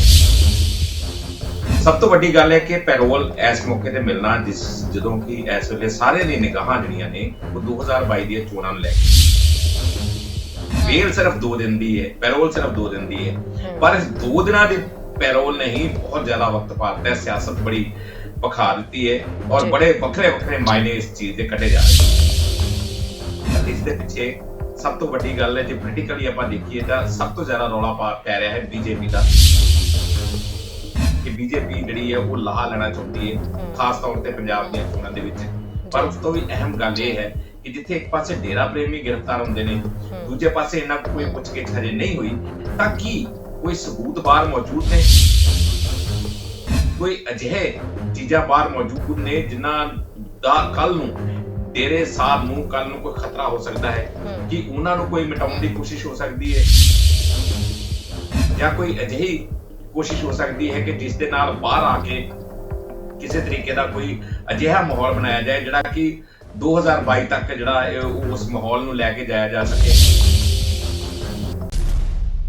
ਸਤਿ ਸ਼੍ਰੀ ਅਕਾਲ ਜੀ and good morning to all. ਕੀ ਹਾਲ ਚਾਲ ਹੈ ਜੀ ਸਾਡੇ ਸਾਰੇ ਦਰਸ਼ਕਾਂ ਦਾ? ਉਮੀਦ ਕਰਦੇ ਹਾਂ ਬਿਲਕੁਲ ਠੀਕ ਹੋਵੋਗੇ। ਮੇਰਾ ਹਰ ਦਿਨ ਮੈਂ ਤੁਹਾਨੂੰ ਇਹ ਚੀਜ਼ਾਂ ਪੁੱਛਦੀ ਹਾਂ ਕਿਉਂਕਿ ਤੁਹਾਡੀ ਸਿਹਤ ਜਿਹੜੀ ਹੈ ਉਹ ਬਹੁਤ ਜ਼ਰੂਰੀ ਹੈ, ਤੇ ਹਰ ਦਿਨ ਮੇਰੇ ਦਰਸ਼ਕ ਜਿਹੜੇ ਮੇਰੇ ਨਾਲ ਜੁੜ ਰਹੇ ਨੇ, ਮੈਨੂੰ ਉਮੀਦ ਹੁੰਦੀ ਹੈ ਕਿ ਸਾਰੇ ਜਣੇ ਬਿਲਕੁਲ ਸਿਹਤਯਾਬ ਹੋਣ, ਬਿਲਕੁਲ ਉਹਨਾਂ ਦੀ ਸਿਹਤ ਜਿਹੜੀ ਹੈ ਠੀਕ ਹੋਵੇ। ਸੋ ਲੌਂਗ ਵੀਕਐਂਡ ਆਉਣ ਵਾਲਾ, ਅੱਜ ਫਰਾਈਡੇ ਹੈ, ਫਰਾਈਡੇ ਮਾਰਨਿੰਗ ਦੇ ਵਿੱਚ ਆਪਾਂ ਸਾਰੇ ਸ਼ੋਅ ਸੁਣ ਰਹੇ ਹਾਂ, ਗੱਲਾਂ ਕਰ ਰਹੇ ਹਾਂ ਸ਼ੋਅ ਦੇ ਵਿੱਚ। ਪਰ ਮੈਂ ਇਹ ਤੁਹਾਨੂੰ ਅਪੀਲ ਕਰਦੀ ਹਾਂ ਇਸ ਚੀਜ਼ ਦੀ ਵੀ, ਲੌਂਗ ਵੀਕਐਂਡ ਤੇ ਕੋਸ਼ਿਸ਼ ਕਰਿਓ ਕਿ ਜ਼ਿਆਦਾ ਇੱਧਰ ਉੱਧਰ ਨਾ ਜਾਇਓ, ਸੁਰੱਖਿਅਤ ਜਿਹੜੀਆਂ ਸੇਫ ਥਾਵਾਂ ਨੇ ਉੱਥੇ ਰਹੋ, ਤੇ ਕੋਸ਼ਿਸ਼ ਕਰਨਾ ਆਪਣੇ ਬਬਲਸ ਵਿੱਚ ਹਜੇ ਰਹਿਣਾ, ਕਿਉਂਕਿ ਹਜੇ ਵੀ ਕਿਤੇ ਨਾ ਕਿਤੇ ਦਿੱਕਤ ਆ ਸਕਦੀ ਹੈ। ਹਜੇ ਵੈਕਸੀਨੇਸ਼ਨ ਜਿਹੜੀ ਆਪਣੇ ਕੈਨੇਡਾ ਦੇ ਵਿੱਚ ਵੀ ਪੂਰੇ ਤਰੀਕੇ ਨਾਲ ਕੰਪਲੀਟ ਨਹੀਂ ਹੋਈ। ਸੋ ਕੋਸ਼ਿਸ਼ ਕਰਿਓ ਕਿ ਜਿੰਨਾ ਆਪਣੇ ਆਪ ਨੂੰ ਬਚਾ ਸਕਦੇ ਹੋ, ਕਿਉਂਕਿ ਲੌਂਗ ਵੀਕਐਂਡ ਜਦੋਂ ਵੀ ਆਉਂਦਾ ਉਦੋਂ ਕਾਫੀ ਜ਼ਿਆਦਾ ਕੇਸਿਸ ਵੱਧ ਜਾਂਦੇ ਨੇ। ਸੋ ਆਪਾਂ ਸਾਰੇ ਮਿਲ ਕੇ ਹੀ ਇਹਨਾਂ ਮਾਮਲਿਆਂ ਨੂੰ ਰੋਕ ਸਕਦੇ ਹਾਂ, ਜਿਸ ਤਰੀਕੇ ਨਾਲ ਕੋਵਿਡ ਜਾਂ ਫਿਰ ਹੋਰ ਜਿਹੜੇ ਨਵੇਂ ਵੈਰੀਐਂਟ ਆ ਰਹੇ ਨੇ। ਸੋ ਮਿਲ ਜੁਲ ਕੇ ਆਪਾਂ ਸਾਰੇ ਇਹਨਾਂ ਨਾਲ ਨਿਪਟ ਸਕਦੇ ਹਾਂ ਜੇ ਅਸੀਂ ਕੋਸ਼ਿਸ਼ ਕਰੀਏ ਤਾਂ। ਸੋ ਸੇਫ ਰਹਿਣਾ, ਕਿਉਂਕਿ ਲੌਂਗ ਵੀਕਐਂਡ ਤੋਂ ਬਾਅਦ ਜਦੋਂ ਅਸੀਂ ਸਾਰੇ ਮਿਲਾਂਗੇ ਸ਼ੋਅ ਦੇ ਵਿੱਚ ਗੱਲਾਂ ਕਰਾਂਗੇ, ਤੇ ਮੈਂ ਉਮੀਦ ਕਰਦੀ ਮੇਰੇ ਸਾਰੇ ਕਾਲਰਸ ਜਿਹੜੇ ਪੁਰਾਣੇ ਮੇਰੇ ਨਾਲ ਜੁੜੇ ਹੁੰਦੇ ਨੇ ਉਹਨਾਂ ਦੀ ਕਾਲਸ ਮੈਂ ਜ਼ਰੂਰ ਅਟੈਂਡ ਕਰਾਂ, ਤੁਹਾਡੀਆਂ ਕਾਲ ਜਿਹੜੀਆਂ ਨੇ ਬਿਲਕੁਲ ਸਹੀ ਸਲਾਮਤ ਜਿਹੜੀਆਂ ਮੇਰੇ ਤੱਕ ਪਹੁੰਚਣ। ਸੋ ਇਸ ਤੋਂ ਇਲਾਵਾ ਗੱਲ ਕਰਦੇ ਹਾਂ ਸਾਡੇ ਆਲੇ ਦੁਆਲੇ ਜਿੰਨੀ ਵੀ ਇਸ ਵੇਲੇ ਖਬਰਾਂ ਜੋ ਅਪਡੇਟਸ ਚੱਲ ਰਹੇ ਨੇ ਉਹਨਾਂ ਦੇ ਉੱਤੇ ਵੀ ਅਸੀਂ ਗੱਲਬਾਤ ਕਰ ਰਹੇ ਹਾਂ। ਤੇ ਇਹਦੇ ਵਿੱਚ ਕਿਤੇ ਨਾ ਕਿਤੇ ਇਹ ਜ਼ਰੂਰ ਕਿਹਾ ਜਾ ਰਿਹਾ ਵੀ ਹੁਣ ਬਹੁਤ ਸਾਰੀਆਂ ਥਾਵਾਂ ਤੋਂ ਸੁੱਖ ਸ਼ਾਂਤੀ ਦੀਆਂ ਖਬਰਾਂ ਸਾਹਮਣੇ ਆ ਹੀ ਰਹੀਆਂ ਨੇ ਕਿ ਜ਼ਿੰਦਗੀ ਪਹਿਲਾਂ ਦੀ ਤਰ੍ਹਾਂ ਲੀਹ ਦੇ ਲਿਆਉਣ ਦੀ ਕੋਸ਼ਿਸ਼ ਜਿਹੜੀ ਹੈ ਉਹ ਕਈ ਦੇਸ਼ਾਂ ਵੱਲੋਂ ਕਰਨੀ ਸ਼ੁਰੂ ਕਰ ਦਿੱਤੀ ਗਈ ਹੈ। ਪਰ ਹਜੇ ਵੀ ਕਿਤੇ ਨਾ ਕਿਤੇ ਭਾਰਤ ਦੇ ਵਿੱਚ ਜਿਹੜਾ ਥੋੜੇ ਜਿਹੇ ਮਾਮਲੇ ਘਟੇ ਨੇ, ਪਰ ਕੁਝ ਦਿਨਾਂ ਬਾਅਦ ਉਹ ਫੇਰ ਉਨੇ ਹੀ ਵੱਧ ਜਾਂਦੇ ਨੇ। ਹਾਲਾਂਕਿ ਆંકੜਿਆਂ ਦਾ ਹਜੇ ਉੱਥੇ ਜੋੜ ਤੋੜ ਜਿਹੜਾ ਹੈ ਜਾਂ ਸਹੀ ਤਸਵੀਰ ਉਸ ਨਿਕਲ ਕੇ ਸਾਹਮਣੇ ਨਹੀਂ ਆ ਰਹੀ, ਪਰ ਫਿਰ ਵੀ ਹਾਲਾਤ ਹਜੇ ਉੱਥੇ ਨਾਜ਼ੁਕ ਨੇ, ਕਿਉਂਕਿ ਪਹਿਲਾਂ ਕਰੋਨਾ ਵਾਇਰਸ ਕਰਕੇ ਕਾਫੀ ਜ਼ਿਆਦਾ ਹਾਲਾਤ ਨਾਜ਼ੁਕ ਬਣੇ ਰਹੇ ਨੇ, ਤੇ ਹੁਣ ਜਿਹੜਾ ਕਾਲਾ ਜਿਹੜਾ ਕਹਿ ਸਕਦੇ ਹਾਂ ਫੰਗਸ ਜਿਹੜੀ ਆਈ ਹੈ ਉਹਦੇ ਕਰਕੇ ਵੀ ਲੋਕ ਕਾਫੀ ਜ਼ਿਆਦਾ ਪਰੇਸ਼ਾਨ ਹੋ ਰਹੇ ਨੇ, ਉਹਦੇ ਕੇਸਿਸ ਜਿਹੜੇ ਨੇ ਉਹ ਵੀ ਪਹੁੰਚ ਰਹੇ ਨੇ। ਇਸ ਦੇ ਉੱਤੇ ਵੀ ਗੱਲਬਾਤ ਕਰਾਂਗੇ, ਜਾਣਾਂਗੇ ਵੀ ਇਹਨਾਂ ਕੇਸਾਂ ਦੇ ਨਾਲ ਨਿਪਟਣ ਦੇ ਲਈ ਸਰਕਾਰ ਦੀ ਸਟ੍ਰੈਟਜੀ ਕੀ ਹੈ, ਕੀ ਕੁਝ ਹੋ ਰਿਹਾ ਜਾਂ ਇਹ ਵੱਧ ਤਾਂ ਨਹੀਂ ਰਿਹਾ ਕਾਲਾ ਫੰਗਸ। ਇਸ ਤੋਂ ਇਲਾਵਾ ਪੋਲੀਟੀਕਲੀ ਵੀ ਬਹੁਤ ਕੁਝ ਚੱਲ ਰਿਹਾ ਹੈ। ਬੇਅਦਬੀਆਂ ਦੇ ਮਾਮਲੇ ਦੇ ਉੱਤੇ ਮੀਟਿੰਗ ਚੱਲ ਰਹੀ ਹੈ, ਸਿੱਟ ਜਿਹੜੀ ਹੈ ਉਹਨਾਂ ਦੇ ਵੱਲੋਂ ਇਹ ਮੀਟਿੰਗ ਕੀਤੀ ਜਾ ਰਹੀ ਹੈ। ਹੋ ਸਕਦਾ ਹੈ ਇਹ ਮੰਨਿਆ ਜਾ ਰਿਹਾ ਕਿ ਕੋਈ ਸਾਰਥਕ ਨਤੀਜੇ ਸਾਹਮਣੇ ਆ ਜਾਣ, ਹਾਲਾਂਕਿ ਇੰਨੇ ਸਾਲਾਂ ਤੋਂ ਤਾਂ ਕੁਝ ਹੋਇਆ ਨਹੀਂ ਹੈ, ਪਰ ਉਮੀਦ ਕਰਦੇ ਹਾਂ ਵੀ ਸਿੱਟ ਦੀ ਜਿਹੜੀ ਮੀਟਿੰਗ ਖਤਮ ਹੁੰਦੀ ਹੈ ਤਾਂ ਕੀ ਪਤਾ ਕੋਈ ਇਹੋ ਜਿਹਾ ਭਰੋਸਾ ਮਿਲ ਜਾਏ ਜਿਹਦੇ ਨਾਲ ਜਨਤਾ ਸ਼ਾਂਤ ਹੋ ਕੇ ਬੈਠ ਜਾਏ। ਪਰ ਜਨਤਾ ਸ਼ਾਂਤ ਹੋ ਕੇ ਵੈਸੇ ਦੇਖਿਆ ਜਾਏ ਤਾਂ ਇੱਕ ਵਾਰੀ ਬਿਠਾਉਣ ਦੀ ਕੋਸ਼ਿਸ਼ ਵੀ ਕੀਤੀ ਗਈ, ਜਿੱਥੇ ਇੱਕ ਪਾਸੇ ਸਾਰੇ ਪੰਜਾਬ ਦੇ ਵਿੱਚ ਕਹਿ ਸਕਦੇ ਹਾਂ ਵੀ ਬੇਅਦਬੀਆਂ ਦੇ ਮਾਮਲੇ ਨੂੰ ਲੈ ਕੇ ਸੈਂਸਿਟਿਵ ਮੁੱਦਾ ਹੈ, ਬੇਅਦਬੀਆਂ ਦੇ ਮਾਮਲੇ ਨੂੰ ਲੈ ਕੇ ਸਾਡਾ ਸਾਰਿਆਂ ਦਾ ਧਿਆਨ ਉੱਧਰ ਹੀ ਹੈ, ਉੱਧਰ ਲੋਕ ਉਲਝੇ ਹੋਏ ਨੇ। ਅਜਿਹੇ ਦੇ ਵਿੱਚ ਹਰਿਆਣਾ ਸਰਕਾਰ ਨੇ ਬਹੁਤ ਵਧੀਆ ਇੱਕ ਬਹੁਤ ਹੀ ਤਰੀਕੇ ਦੇ ਨਾਲ ਕੰਮ ਕਰ ਦਿੱਤਾ, ਜਿਹਨੂੰ ਕਹਿ ਸਕਦੇ ਹਾਂ ਵੀ ਸਫਾਈ ਦੇ ਨਾਲ ਕੰਮ ਕਰਨਾ, ਤੇ ਉਹ ਲੋਕਾਂ ਦਾ ਧਿਆਨ ਵੀ ਜਿਹੜਾ ਉਹ ਇੱਧਰ ਉੱਧਰ ਜਿਹੜਾ ਲਗਾਈ ਰੱਖਣਾ। ਅਜਿਹੇ ਦੇ ਵਿੱਚ ਉਹਨਾਂ ਨੇ ਕੀ ਕੀਤਾ ਕਿ ਰਾਮ ਰਹੀਮ ਜਿਹੜੇ ਨੇ ਡੇਰਾ ਮੁਖੀ ਸਾਰੇ ਹੀ ਆਪਾਂ ਜਾਣਦੇ ਹਾਂ ਉਹਨਾਂ ਨੂੰ, ਰਾਮ ਰਹੀਮ ਨੂੰ ਜਿਹੜੀ ਹੈ ਪੈਰੋਲ ਮਿਲ ਗਈ ਹੈ। ਪੈਰੋਲ ਦੇ ਉੱਤੇ ਉਹ ਬਾਹਰ ਆਏ ਨੇ, 2 ਦਿਨਾਂ ਦੀ ਪੈਰੋਲ ਕਹੀ ਜਾ ਰਹੀ ਹੈ। ਉਹਨਾਂ ਨੇ ਆਪਣੀ ਮਾਂ ਦੀ ਸਿਹਤ ਦਾ ਹਵਾਲਾ ਦਿੱਤਾ ਹੈ, ਜਿਸ ਕਰਕੇ ਕਰਕੇ ਪੈਰੋਲ ਮਿਲੀ ਹੈ। ਪੈਰੋਲ ਦਾ ਮਾਮਲਾ ਉਹ ਕਾਫੀ ਦੇਰ ਤੋਂ ਉੱਠ ਰਿਹਾ, ਉਹ ਕਾਫੀ ਦੇਰ ਤੋਂ ਪੈਰੋਲ ਚਾਹੁੰਦੇ ਸੀ ਪਰ ਉਦੋਂ ਉਹਨਾਂ ਨੂੰ ਮਿਲ ਨਹੀਂ ਰਹੀ ਸੀਗੀ। ਪਰ ਹੁਣ ਜਦੋਂ ਸਾਰੇ ਬੇਅਦਬੀਆਂ ਦੇ ਮਾਮਲੇ ਦੇ ਵਿੱਚ ਉਲਝੇ ਹੋਏ ਨੇ, ਸਾਰਿਆਂ ਦਾ ਧਿਆਨ ਉਧਰ ਹੈ ਤੇ ਅਚਾਨਕ ਖਬਰ ਆ ਗਈ ਵੀ ਰਾਮ ਰਹੀਮ ਨੂੰ ਪੈਰੋਲ ਮਿਲ ਗਈ ਹੈ। ਜਥੇਦਾਰ ਗਿਆਨੀ ਹਰਪ੍ਰੀਤ ਸਿੰਘ ਜਿਹੜੇ ਹੈਗੇ ਨੇ ਸ਼੍ਰੀ ਅਕਾਲ ਤਖਤ ਸਾਹਿਬ ਦੇ ਜਥੇਦਾਰ, ਉਹਨਾਂ ਨੇ ਵੀ ਇਸ ਬਾਬਤ ਆਪਣਾ ਬਿਆਨ ਜਾਰੀ ਕੀਤਾ। ਉਹਨਾਂ ਨੇ ਕਿਹਾ ਇਹ ਪੈਰੋਲ ਮਿਲਣਾ ਬਿਲਕੁਲ ਸਹੀ ਨਹੀਂ ਹੈ, ਬਹੁਤ ਹੀ ਗਲਤ ਫੈਸਲਾ ਹੈ, ਉਹ ਵੀ ਅਜਿਹੇ ਮੌਕੇ ਦੇ ਵਿੱਚ ਜਦੋਂ ਬਹੁਤ ਸਾਰੇ ਸੈਂਸਿਟਿਵ ਇਸ਼ੂ ਚੱਲ ਰਹੇ ਨੇ। ਤੇ ਰਾਮ ਰਹੀਮ ਜਿਹਨੂੰ ਬਾਹਰ ਪੈਰੋਲ ਦੇ ਉੱਤੇ ਭੇਜ ਦਿੱਤਾ ਗਿਆ, ਉਹ ਅਜੇ ਵੀ ਖਤਰਾ ਹੈ ਲੋਕਾਂ ਦੇ ਲਈ, ਅਜੇ ਵੀ ਕੁਝ ਨਾ ਕੁਝ ਖਤਰਨਾਕ ਸਥਿਤੀ ਵਾਪਰ ਸਕਦੀ ਹੈ। ਪਰ ਸ਼ਾਇਦ ਹਰਿਆਣਾ ਸਰਕਾਰ ਤੇ ਪੁਲਿਸ ਨੂੰ ਇਹ ਗੱਲ ਸਮਝ ਨਹੀਂ ਆਈ ਤੇ ਖੈਰ ਵਕੀਲਾਂ ਦੇ ਵੱਲੋਂ ਇਸ ਤਰੀਕੇ ਨਾਲ ਚਾਰਾਜੋਈ ਪਹਿਲਾਂ ਤੋਂ ਕੀਤੀ ਜਾ ਰਹੀ ਸੀਗੀ। ਪਰ ਰੋਕਿਆ ਜਾ ਸਕਦਾ ਸੀ ਇਸ ਪੈਰੋਲ ਨੂੰ, ਜਦੋਂ ਇੰਨੀ ਦੇਰ ਪਹਿਲਾਂ ਨਹੀਂ ਹੋਈ ਸੀ ਤਾਂ ਹੁਣ ਵੀ ਰੋਕਿਆ ਜਾ ਸਕਦਾ ਸੀ। ਪਰ ਸ਼ਾਇਦ ਪੋਲੀਟੀਕਲ ਡਰਾਮਾ ਇਹਨੂੰ ਕਹਿ ਸਕਦੇ ਆ ਫਿਰ ਤੋਂ ਸ਼ੁਰੂ ਹੋਏਗਾ ਔਰ ਇਹ ਵੀ ਹੋ ਸਕਦਾ ਹੈ ਵੀ ਡੇਰਾ ਮੁਖੀ ਦੀ ਜਿਹੜੀ ਵੋਟ ਹੈ ਉਹ ਫਿਰ ਤੋਂ ਹੁਣ ਕਿਤੇ ਨਾ ਕਿਤੇ ਉਹਦਾ ਪ੍ਰਭਾਵ ਹੈਗਾ, ਜਿਹਦੇ ਕਰਕੇ ਪੋਲੀਟੀਕਲ ਪਾਰਟੀਆਂ ਜਿਹੜੀਆਂ ਨੇ ਚੁਸਤ ਦਰੁਸਤ ਹੋਣੀਆਂ ਸ਼ੁਰੂ ਹੋ ਗਈਆਂ ਨੇ। ਤੇ ਇਹ ਵੀ ਹੋ ਸਕਦਾ ਹੈ ਵੀ ਪੰਜਾਬ ਦੇ ਵਿੱਚ ਜਦੋਂ ਬੇਅਦਬੀਆਂ ਦੇ ਮਾਮਲੇ ਦੇ ਵਿੱਚ ਸਾਰੇ ਉਲਝੇ ਹੋਏ ਨੇ, ਸਾਰਾ ਦਾ ਧਿਆਨ ਉਧਰ ਹੈ ਤੇ ਜਿਹੇ ਦੇ ਵਿੱਚ ਹੌਲੀ ਦੇ ਕੇ ਹਰਿਆਣਾ ਸਰਕਾਰ ਨੇ ਜਿਹੜਾ ਹੈ ਔਰ ਰਾਮ ਰਹੀਮ ਨੂੰ ਜਿਹੜੀ ਪੈਰੋਲ ਮਿਲ ਗਈ ਹੈ ਉਹਦੇ ਵਿੱਚ ਉਹ ਕੁਝ ਕਰ ਨਹੀਂ ਪਾਏ, ਰਾਮ ਦਾ ਪੈਰੋਲ ਮਿਲ ਗਈ ਹੈ। ਅਜਿਹੇ ਦੇ ਵਿੱਚ ਇਹ ਵੀ ਲਿੰਕ ਹੋ ਸਕਦਾ ਹੈ ਵੀ ਕਿਤੇ ਹੁਣ ਪੰਜਾਬ ਦੀ ਪੋਲਿਟਿਕਸ ਹਰਿਆਣਾ ਦੀ ਪੋਲਿਟਿਕਸ ਦੇ ਵਿੱਚ ਮੈਚ ਤਾਂ ਨਹੀਂ ਹੋ ਰਹੀ, ਕੁਝ ਅੰਦਰ ਖਾਤੇ ਚੱਲ ਤਾਂ ਨਹੀਂ ਰਿਹਾ, ਜਿਹਦੇ ਕਰਕੇ ਰਾਮ ਰਹੀਮ ਜਿਹੜੇ ਨੇ ਉਹਨਾਂ ਨੂੰ ਫਿਰ ਤੋਂ ਜਿਹੜੀ ਹੈ ਪੈਰੋਲ ਮਿਲ ਚੁੱਕੀ ਹੈ। ਰਾਮ ਰਹੀਮ ਨੂੰ ਪੈਰੋਲ ਮਿਲਣ ਦੇ ਹੁਣ ਮਾਇਨੇ ਕੀ ਕੱਢੇ ਜਾਣ, ਇਸ ਦੇ ਪਿੱਛੇ ਦੀ ਸਾਰੀ ਕਹਾਣੀ ਕੀ ਚੱਲ ਰਹੀ ਹੈ ਜਾਂ ਚੱਲ ਸਕਦੀ ਹੈ ਤੇ ਪੋਲੀਟੀਕਲ ਕਿੰਨਾ ਕੋਈ ਦਾ ਅਸਰ ਪੈ ਸਕਦਾ ਹੈ, ਆਉਣ ਵਾਲੀਆਂ ਚੋਣਾਂ ਦੇ ਵਿੱਚ ਪੰਜਾਬ ਦੇ ਵਿੱਚ ਕਿੰਨਾ ਕੁ ਅਸਰ ਪੈ ਸਕਦਾ ਹੈ। ਹਰਿਆਣਾ ਬੈਲਟ ਜਿਹੜੀ ਹੈ ਉਹਦੇ ਵਿੱਚ ਬਠਿੰਡਾ, ਫਿਰੋਜ਼ਪੁਰ ਦੇ ਕਈ ਇੱਧਰ ਦੇ ਇਲਾਕੇ ਸਾਰੇ ਆ ਜਾਂਦੇ ਨੇ ਮਾਲਵੇ ਦੇ, ਜਿਨ੍ਹਾਂ 'ਚ ਕਾਫੀ ਪ੍ਰਭਾਵ ਜਿਹੜਾ ਡੇਰੇ ਦੀ ਵੋਟ ਦਾ ਮੰਨਿਆ ਜਾਂਦਾ ਹੈ। ਸੋ ਹੁਣ ਰਾਮ ਰਹੀਮ ਨੂੰ ਜੇ ਹੁਣ ਪੈਰੋਲ ਮਿਲ ਗਈ ਹੈ ਤਾਂ ਹੋ ਸਕਦਾ ਹੈ ਕਿ ਚੋਣਾਂ ਤੋਂ ਪਹਿਲਾਂ ਵੀ ਜਿਹੜੀ ਆ ਉਹਨਾਂ ਨੂੰ ਇੱਕ ਵਾਰੀ ਫਿਰ ਪੈਰੋਲ ਦਿੱਤੀ ਜਾਵੇ, ਕਿਉਂਕਿ ਪੋਲੀਟੀਕਲ ਪਾਰਟੀਆਂ ਫਿਰ ਤੋਂ ਸ਼ਾਇਦ ਇਹ ਫਾਇਦਾ ਲੈਣਾ ਚਾਹੁੰਦੀਆਂ ਨੇ ਡੇਰੇ ਦੀ ਵੱਡੀ ਵੋਟ ਦਾ। ਸੋ ਹੁਣ ਇਸ ਤੇ ਹੀ ਅਸੀਂ ਗੱਲਬਾਤ ਕਰਾਂਗੇ। ਸਾਡੇ ਨਾਲ ਰਾਜੇਸ਼ ਗਿੱਲ ਜੀ ਅੰਮ੍ਰਿਤਸਰ ਤੋਂ ਜੇ ਉਹ ਜੁੜ ਰਹੇ ਨੇ ਔਰ ਮੈਂ ਆਪਣੇ ਕਾਲਰਸ ਨੂੰ ਇਹ ਗੱਲ ਕਹਿ ਦਾਂ ਕਿ ਇਸੇ ਹੀ ਮੁੱਦੇ ਦੇ ਉੱਤੇ ਅਸੀਂ ਗੱਲਬਾਤ ਕਰਨੀ ਹੈ ਸਾਰਿਆਂ ਨੇ, ਤੇ ਤੁਸੀਂ ਵੀ ਮੈਨੂੰ ਜ਼ਰੂਰ ਕਾਲ ਕਰਕੇ ਇਹ ਚੀਜ਼ ਦੱਸਿਓ ਵੀ ਰਾਮ ਰਹੀਮ ਨੂੰ ਪੈਰੋਲ ਮਿਲਣ ਦੇ ਉੱਤੇ ਤੁਹਾਡੀ ਆਪਣੀ ਰਾਏ ਕੀ ਹੈ ਤੇ ਤੁਸੀਂ ਕੀ ਸੋਚਦੇ ਹੋ। ਡੇਰਾ ਮੁਖੀ ਨੂੰ ਸਾਰੇ ਅਸੀਂ ਜਾਣਦੇ ਹਾਂ, ਸੋ ਇਹਦੇ ਉੱਤੇ ਕਾਲ ਕਰਿਓ ਤੇ ਦੱਸਿਓ। ਮੈਂ ਕੋਸ਼ਿਸ਼ ਕਰਾਂਗੀ ਸਾਰਿਆਂ ਦੀ ਕਾਲ ਅਟੈਂਡ ਕਰਾਂ ਤੇ ਆਪਾਂ ਸਾਰੇ ਇਸ ਤੇ ਆਪਣੇ ਜਿਹੜੇ ਵਿਚਾਰ ਨੇ ਉਹ ਸਾਂਝੇ ਕਰ ਸਕੀਏ। ਰਾਜੇਸ਼ ਜੀ ਬਹੁਤ ਬਹੁਤ ਸਵਾਗਤ ਹੈ ਦ ਮਾਰਨਿੰਗ ਸ਼ੋਅ ਦੇ ਵਿੱਚ। ਧੰਨਵਾਦ ਜੀ, ਸਤਿ ਸ਼੍ਰੀ ਅਕਾਲ ਸਾਰਿਆਂ ਨੂੰ। ਜੀ ਰਾਜੇਸ਼ ਜੀ ਸਤਿ ਸ਼੍ਰੀ ਅਕਾਲ। ਰਾਜੇਸ਼ ਜੀ ਯਕੀਨਨ ਹਮੇਸ਼ਾ ਅਸੀਂ ਜਦੋਂ ਗੱਲਾਂ ਕਰਦੇ ਹਾਂ ਸ਼ੋਅ ਦੇ ਵਿੱਚ ਉਦੋਂ ਤਾਂ ਸਾਨੂੰ ਬੜੇ ਦਿਨਾਂ ਤੋਂ ਹੋਰ ਤਰ੍ਹਾਂ ਦੀਆਂ ਖਬਰਾਂ ਮਿਲ ਰਹੀਆਂ ਸੀਗੀਆਂ। ਅੱਜ ਤਾਂ ਬੜੀ ਉਹ ਖਬਰ ਮਿਲ ਗਈ ਜਿਹਦਾ ਸ਼ਾਇਦ ਧਿਆਨ ਸਾਰਿਆਂ ਦਾ ਸੀਗਾ ਹੀ ਨਹੀਂ ਉਸ ਖਬਰ ਵੱਲ। ਰਾਮ ਰਹੀਮ ਨੂੰ ਪੈਰੋਲ ਮਿਲ ਗਈ ਹੈ। ਇਹ ਪੈਰੋਲ ਦੇ ਮਾਇਨੇ ਕੀ ਕੱਢੇ ਜਾਣ, ਇਹ ਕਾਫੀ ਜਿਹੜੇ ਹਾਲਾਤ ਨੇ ਇਹ ਸਾਰੇ ਕਿਸੇ ਹੋਰ ਪਾਸੇ ਨੂੰ ਜਾ ਰਹੇ ਸੀ, ਅਚਾਨਕ ਰਾਮ ਰਹੀਮ ਦੀ ਪੈਰੋਲ ਦੇ ਮਾਇਨੇ ਕੀ ਸਮਝੇ ਜਾ ਸਕਦੇ ਨੇ? ਦੇਖੋ ਬਿਲਕੁਲ ਜੀ, ਦੁਬਾਰਾ ਫੇਰ ਉਹ ਯਾਦਾਂ ਤਾਜ਼ੀਆਂ ਹੋਣੀਆਂ ਨੇ ਕਿਉਂਕਿ ਅਸੀਂ ਲਗਾਤਾਰ ਇਸ ਬਾਬੇ ਨੂੰ ਕਵਰ ਕਰਦੇ ਆਏ ਹਾਂ ਜੀ, ਇਸ ਦੇ ਆਲੇ ਦੁਆਲੇ ਦੀਆਂ ਗਤੀਵਿਧੀਆਂ ਨੂੰ ਕਵਰ ਕਰਦੇ ਆਏ ਹਾਂ ਔਰ ਜਿੱਡਾ ਐਡਾ ਵੱਡਾ ਤੂਫਾਨ ਮਚਿਆ ਸੀ ਉਸ ਨੂੰ ਵੀ ਪੰਚਕੂਲੇ ਜਾ ਕੇ ਸਿਰਸੇ ਜਾ ਕੇ ਸਾਰਾ ਕੁਝ ਕਵਰ ਕਰਦੇ ਹੋ। ਯਾਦਾਂ ਦਿਮਾਗ ਦੇ ਵਿੱਚ ਫੇਰ ਇੱਕ ਵਾਰ ਤਾਜ਼ਾ ਹੋ ਗਈਆਂ। ਸਭ ਤੋਂ ਵੱਡੀ ਗੱਲ ਹੈ ਕਿ ਪੈਰੋਲ ਇਸ ਮੌਕੇ ਤੇ ਮਿਲਣਾ ਜਦੋਂ ਕਿ ਇਸ ਵੇਲੇ ਸਾਰਿਆਂ ਦੀਆਂ ਨਿਗਾਹਾਂ ਜਿਹੜੀਆਂ ਨੇ ਉਹ 2022 ਦੀਆਂ ਚੋਣਾਂ ਨੂੰ ਲੈ ਕੇ, ਔਰ ਬੇਲ ਸਿਰਫ 2 ਦਿਨ ਦੀ ਹੈ, ਪੈਰੋਲ ਸਿਰਫ 2 ਦਿਨ ਦੀ ਹੈ, ਪਰ ਇਸ 2 ਦਿਨਾਂ ਦੀ ਪੈਰੋਲ ਨੇ ਹੀ ਬਹੁਤ ਜ਼ਿਆਦਾ ਵਕਤ ਪਾਤਾ ਹੈ, ਸਿਆਸਤ ਬੜੀ ਪਖਾ ਦਿੱਤੀ ਹੈ ਔਰ ਬੜੇ ਵੱਖਰੇ ਮਾਇਨੇ ਇਸ ਚੀਜ਼ ਦੇ ਕੱਢੇ ਜਾ ਰਹੇ ਨੇ। ਦੇਖੋ ਸੋਚਣ ਵਾਲੀ ਸਭ ਤੋਂ ਵੱਡੀ ਗੱਲ ਇਹ ਹੈ ਕਿ ਇਹ ਇਸੇ ਦੌਰਾਨ ਇਸੇ ਕੁਝ ਦਿਨਾਂ ਦੇ ਵਿੱਚ ਹੀ ਜਿਹੜੀ ਨਵੀਂ ਸਿੱਟ ਬਣਦੀ ਹੈ ਉਸ ਨਵੀਂ ਸਿੱਟ ਵੱਲੋਂ 5 ਡੇਰਾ ਪ੍ਰੇਮੀ ਗ੍ਰਿਫਤਾਰ ਕੀਤੇ ਜਾਂਦੇ ਨੇ ਬੇਅਦਬੀ ਦੇ ਮਾਮਲੇ ਵਿੱਚ। ਹੁਣ ਬੇਅਦਬੀ ਦੇ ਮਾਮਲੇ ਦੇ ਤਾਰ ਸ਼ੁਰੂ ਤੋਂ ਹੀ ਡੇਰੇ ਨਾਲ ਜੁੜਦੇ ਨਜ਼ਰ ਆਏ ਨੇ ਔਰ ਇਸ ਦੇ ਬਾਰੇ ਬੜੀ ਜਾਂਚ ਪੜਤਾਲ ਵੀ ਕੀਤੀ ਗਈ ਰਣਜੀਤ ਸਿੰਘ ਕਮਿਸ਼ਨ ਵੱਲੋਂ ਜਾਂ ਹੋਰ ਵੀ ਜਿੰਨੀਆਂ ਵੀ ਕਮਿਸ਼ਨਸ ਬਣੀਆਂ, ਇਹ ਕਿਤੇ ਨਾ ਕਿਤੇ ਸੂਈ ਉਧਰ ਜਾਂਦੀ ਸੀ। ਔਰ ਜਿਹੜੀਆਂ ਗ੍ਰਿਫਤਾਰੀਆਂ ਹੋਈਆਂ ਇਸ ਤੋਂ ਬਹੁਤ ਸਮਾਂ ਪਹਿਲਾਂ ਜਦੋਂ ਇਸੇ ਡੇਰਾ ਮੁਖੀ ਨੂੰ ਇਸ ਦਾ ਜਿਹੜਾ ਪ੍ਰਤੀਕਰਮ ਜਾਣਨ ਵਾਸਤੇ, ਇਸ ਦਾ ਪੱਖ ਜਾਣਨ ਵਾਸਤੇ ਸਿੱਟ ਪਹੁੰਚੀ ਸੀ ਜਦੋਂ, ਤੇ ਸਿੱਟ ਨੂੰ ਇਹ ਕਹਿ ਕੇ ਵਾਪਸ ਭੇਜ ਦਿੱਤਾ ਸੀਗਾ ਕਿ ਜੀ ਇਹ ਹਜੇ ਉਹਨਾਂ ਵੱਲੋਂ ਕੋਈ ਵੀ ਜਵਾਬ ਨਹੀਂ ਦਿੱਤਾ ਜਾ ਸਕਦਾ, ਕਿਸੇ ਤਰੀਕੇ ਦੀ ਸਿੱਟ ਦੇ ਅੱਗੇ ਕੋਈ ਜਿਹੜੀ ਆ ਉਹ ਗੱਲਬਾਤ ਨਹੀਂ ਰੱਖੀ ਜਾ ਸਕਦੀ ਕਿਉਂਕਿ ਸੁਰੱਖਿਆ ਕਾਰਨਾਂ ਕਰਕੇ, ਇਸ ਕਰਕੇ ਉਹਨਾਂ ਨੂੰ ਵਾਪਸ ਭੇਜਤਾ ਸੀ। ਸੋ ਅਜੇ ਤੱਕ ਕੋਈ ਇਸ ਬਾਬੇ ਕੋਲੋਂ ਪੁੱਛਗਿੱਛ ਜਿਹੜੀ ਆ ਨਾ ਕਿਸੇ ਸਿੱਟ ਵੱਲੋਂ ਜਾਂ ਹੋਰ ਕਿਸੇ ਵੱਲੋਂ ਬੇਅਦਬੀ ਦੇ ਮਾਮਲੇ ਦੇ ਵਿੱਚ ਉਹ ਨਹੀਂ ਹੋ ਸਕੀ। ਹੁਣ ਇਹ ਸਾਰਾ ਸਿਨੈਰੀਓ ਜਿਹੜਾ ਇਸ ਵੇਲੇ ਚੱਲ ਰਿਹਾ ਹੈ, ਇਲੈਕਸ਼ਨ ਦਾ ਵੀ ਸਿਨੈਰੀਓ ਹੈ, ਡੇਰਾ ਪ੍ਰੇਮੀਆਂ ਦੀ ਗ੍ਰਿਫਤਾਰੀ ਵੀ ਹੁੰਦੀ ਹੈ, ਉਦੋਂ ਅਜੇ ਤੱਕ ਇਸ ਬਾਬੇ ਕੋਲੋਂ ਕੋਈ ਪੁੱਛਗਿੱਛ ਨਹੀਂ ਹੋਈ। ਇਸ ਦੇ ਬਹੁਤ ਸਾਰੇ ਮਾਇਨੇ ਜਿਹੜੇ ਕੱਢੇ ਜਾ ਸਕਦੇ ਨੇ ਜਾਂ ਕੱਢੇ ਜਾ ਰਹੇ ਨੇ। ਇਹ ਮੰਨਿਆ ਜਾ ਰਿਹਾ ਹੈ ਕਿ ਜਦੋਂ ਇਹ ਇਸ ਦੇ ਪਿੱਛੇ ਸਭ ਤੋਂ ਵੱਡੀ ਗੱਲ ਹੈ ਜੇ ਪੋਲੀਟੀਕਲੀ ਆਪਾਂ ਦੇਖੀਏ ਤਾਂ ਸਭ ਤੋਂ ਜ਼ਿਆਦਾ ਰੌਲਾ ਪੈ ਰਿਹਾ ਹੈ ਬੀਜੇਪੀ ਦਾ, ਕਿ ਬੀਜੇਪੀ ਜਿਹੜੀ ਹੈ ਉਹ ਲਾਹਾ ਲੈਣਾ ਚਾਹੁੰਦੀ ਹੈ ਖਾਸ ਤੌਰ ਤੇ ਪੰਜਾਬ ਦੀਆਂ ਚੋਣਾਂ ਦੇ ਵਿੱਚ। ਪਰ ਉਸ ਤੋਂ ਵੀ ਅਹਿਮ ਗੱਲ ਇਹ ਹੈ ਕਿ ਜਿੱਥੇ ਇੱਕ ਪਾਸੇ ਡੇਰਾ ਪ੍ਰੇਮੀ ਗ੍ਰਿਫਤਾਰ ਹੁੰਦੇ ਨੇ, ਦੂਜੇ ਪਾਸੇ ਇਹਨਾਂ ਕੋਲ ਕੋਈ ਪੁੱਛਗਿੱਛ ਹਜੇ ਨਹੀਂ ਹੋਈ, ਤਾਂ ਕੀ ਕੋਈ ਸਬੂਤ ਬਾਹਰ ਮੌਜੂਦ ਨੇ, ਕੋਈ ਅਜਿਹੇ ਚੀਜ਼ਾਂ ਬਾਹਰ ਮੌਜੂਦ ਨੇ ਜਿਨ੍ਹਾਂ ਦਾ ਕੱਲ ਨੂੰ ਡੇਰੇ ਸਾਹਿਬ ਨੂੰ ਕੱਲ ਨੂੰ ਕੋਈ ਖਤਰਾ ਹੋ ਸਕਦਾ ਹੈ, ਕਿ ਉਹਨਾਂ ਨੂੰ ਕੋਈ ਮਿਟਾਉਣ ਦੀ ਕੋਸ਼ਿਸ਼ ਹੋ ਸਕਦੀ ਹੈ, ਜਾਂ ਕੋਈ ਅਜਿਹੀ ਕੋਸ਼ਿਸ਼ ਹੋ ਸਕਦੀ ਹੈ ਕਿ ਜਿਸ ਦੇ ਨਾਲ ਬਾਹਰ ਆ ਕੇ ਕਿਸੇ ਤਰੀਕੇ ਦਾ ਕੋਈ ਅਜਿਹਾ ਮਾਹੌਲ ਬਣਾਇਆ ਜਾਏ ਜਿਹੜਾ ਕਿ 2022 ਤੱਕ ਜਿਹੜਾ ਉਸ ਮਾਹੌਲ ਨੂੰ ਲੈ ਕੇ ਜਾਇਆ ਜਾ ਸਕੇ।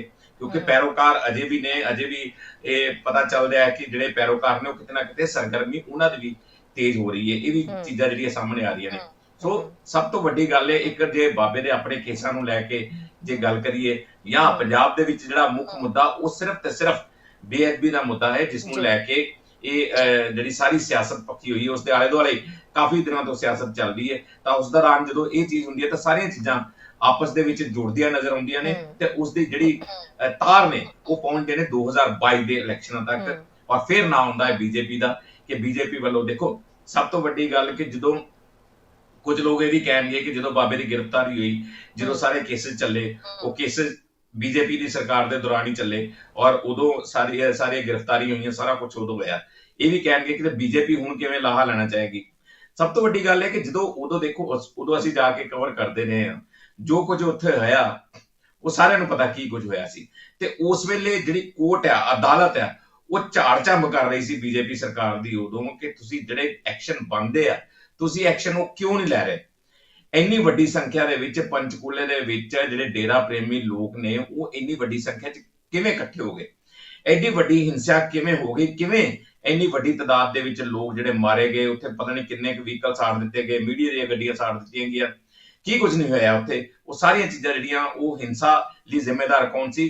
ਕੋਰਟ ਸਰਕਾਰ ਨੂੰ ਉਸ ਵੇਲੇ ਜ਼ਿੰਮੇਦਾਰ ਮੰਨਦੀ ਸੀ। ਉਸ ਤੋਂ ਬਾਅਦ ਖੈਰ ਉਹ ਚੀਜ਼ਾਂ ਜਿਹੜੀਆਂ ਉਹ ਉਹਨਾਂ ਨੂੰ ਜ਼ਿਆਦਾ ਜਿਹੜਾ ਨਹੀਂ ਖਿੱਚਿਆ ਗਿਆ, ਜਾਂ ਜ਼ਿਆਦਾ ਤੌਰ ਤੇ ਬਾਅਦ ਚੋਂ ਸਾਹਮਣੇ ਨਹੀਂ ਆਈਆਂ। ਪਰ ਉਸ ਵੇਲੇ ਇਸ ਸਰਕਾਰ ਦੌਰਾਨ ਹੀ ਜਿਹੜੀ ਹੈ ਜਿਹੜਾ ਡੇਰਾ ਸਿਰਸਾ ਮੁਖੀ ਆ, ਉਸਨੂੰ ਜਿਹੜੀ ਇੱਕ ਸਹਾਇਤਾ ਦੇਣ ਦੀ ਗੱਲ ਕਹੀ ਜਾ ਰਹੀ ਸੀ, ਉਹ ਸਰਕਾਰ ਵੱਲੋਂ ਦਿੱਤੀ ਜਾ ਰਹੀ ਹੈ। ਤਾਂ ਇਸ ਨੂੰ ਅੱਜ ਦੇ ਇਸ ਮੁੱਦੇ ਨਾਲ ਵੱਖ ਕਰਕੇ ਨਹੀਂ ਕੀਤਾ ਜਾ ਸਕਦਾ ਕਿ ਬੀਜੇਪੀ ਪਿੱਛੇ ਨਾ ਹੋਵੇ, ਬੀਜੇਪੀ ਨਾ ਇਸ ਦੀ ਮਦਦ ਕਰ ਰਹੀ ਹੋਏ, ਇਸ ਕਰਕੇ ਇਸ ਚੀਜ਼ ਨੂੰ ਜੋੜਿਆ ਜਾ ਸਕਦਾ ਹੈ। ਔਰ ਇਸੇ ਦੇ ਮੱਦੇ ਨਜ਼ਰ ਹੀ ਮੈਂ ਕਹਿ ਰਿਹਾ ਕਿ ਜਿਹੜਾ, ਕਿਉਂਕਿ ਦੇਖੋ ਪੰਜਾਬ ਦੀ ਸਥਿਤੀ ਇਸ ਵੇਲੇ ਜਿਹੜੀ ਹੈ ਉਸ ਦੇ ਵਿੱਚ ਬੀਜੇਪੀ ਕਿਤੇ ਨਜ਼ਰ ਨਹੀਂ ਆਉਂਦੀ, ਕਿਉਂਕਿ ਆ ਬਹੁਤ ਥੋੜਾ ਸਮਾਂ ਰਹਿ ਗਿਆ ਹੈ। ਕਿਸਾਨਾਂ ਦਾ ਮਸਲਾ ਹਜੇ ਤੱਕ ਹੱਲ ਨਹੀਂ ਹੋਇਆ, ਜਿਸ ਦਾ ਕਿ ਬਹੁਤ ਅਹਿਮ ਰੋਲ ਰਹਿਣ ਵਾਲਾ ਹੈ ਆਉਣ ਵਾਲੀਆਂ ਵਿਧਾਨ ਸਭਾ ਚੋਣਾਂ ਦੇ ਵਿੱਚ। ਉਸ ਕਰਕੇ ਜਿਹੜੇ ਆਗੂ ਨੇ ਬੀਜੇਪੀ ਦੇ, ਉਹਨਾਂ ਦੇ ਪੰਜਾਬ ਦੇ ਪਿੰਡਾਂ ਦੇ ਵਿੱਚ ਘੁੰਮਣਾ ਮੁਹਾਲ ਹੈ, ਇਹ ਅਸੀਂ ਸਾਰੇ ਜਾਣਦੇ ਹਾਂ। ਸੋ ਜ਼ਾਹਿਰ ਤੌਰ ਤੇ ਜੇ ਕਿਸਾਨ ਵਿਰੋਧ ਚ ਨੇ, ਸਿੱਖ ਵਿਰੋਧ ਚ ਨੇ, ਤੇ ਉਸ ਹਾਲਾਤ ਦੇ ਵਿੱਚ ਪੰਜਾਬ ਦੇ ਵਿੱਚ ਕਿਤੇ ਜਗ੍ਹਾ ਬਣਾਉਣੀ ਬਹੁਤ ਔਖੀ ਹੈ। ਔਰ ਇਹ ਹੋ ਸਕਦਾ ਕਿ ਇਹ ਮਨਸ਼ਾ ਹੋਏ ਬੀਜੇਪੀ ਦੇ ਕਿ ਕਿਤੇ ਨਾ ਕਿਤੇ ਡੇਰਾ ਪ੍ਰੇਮੀਆਂ ਨੂੰ, ਕਿਉਂਕਿ ਮਾਲਵੇ ਦੇ ਵਿੱਚ ਜਿਹੜਾ ਉਹ ਕਾਫੀ ਆਧਾਰ ਪਹਿਲੋਂ ਵੀ ਰਿਹਾ ਹੈ ਤੇ ਹੁਣ ਵੀ ਹੈਗਾ ਹੈ, ਉਹਨਾਂ ਨਹੀਂ ਹੈ ਹੁਣ ਜਿੰਨਾ ਪਹਿਲੋਂ ਸੀ, ਪਰ ਫਿਰ ਵੀ ਕਾਫੀ ਹੈ। ਹੁਣ ਬਾਬਾ ਰਾਮਦੀਨ ਜਾਂ ਹੋਰ ਇਹਦੇ ਜਿਹੜੇ ਪੈਰੋਕਾਰ ਨੇ ਉਹ ਤੇ ਜ਼ਾਹਿਰ ਤੌਰ ਤੇ ਬੀਜੇਪੀ ਨੇ ਇਹ ਦੱਸਦੇ ਹੋਣਗੇ ਕਿ ਲੱਖਾਂ ਦੀ ਗਿਣਤੀ ਦੇ ਵਿੱਚ ਉਹਨਾਂ ਦੇ ਪੈਰੋਕਾਰ ਅਜੇ ਵੀ ਨੇ, ਅਜੇ ਵੀ ਉਹ ਪਾਸਾ ਪਲਟ ਸਕਦੇ ਨੇ, ਅਜਿਹੀ ਸਥਿਤੀ ਦੱਸੀ ਜਾ ਰਹੀ ਹੋਏਗੀ।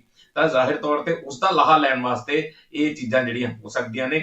ਔਰ ਇਹ ਵੀ ਹੋ ਸਕਦਾ ਕਿ ਪਹਿਲੋਂ ਦੇਖੋ ਇੱਕ ਦਿਨ ਦੀ ਬੇਲ ਮਿਲੀ ਸੀ, ਸਿਹਤ ਦੇ ਕਰਕੇ ਹੀ ਜਿਹੜਾ ਇੱਕ ਪੈਰੋਲ ਲਈ ਗਈ ਸੀ, ਖੁਦ ਬਾਬਾ ਰਾਮਦੀਨ ਤੋਂ ਨੇ ਪੈਰੋਲ ਲਈ ਸੀ।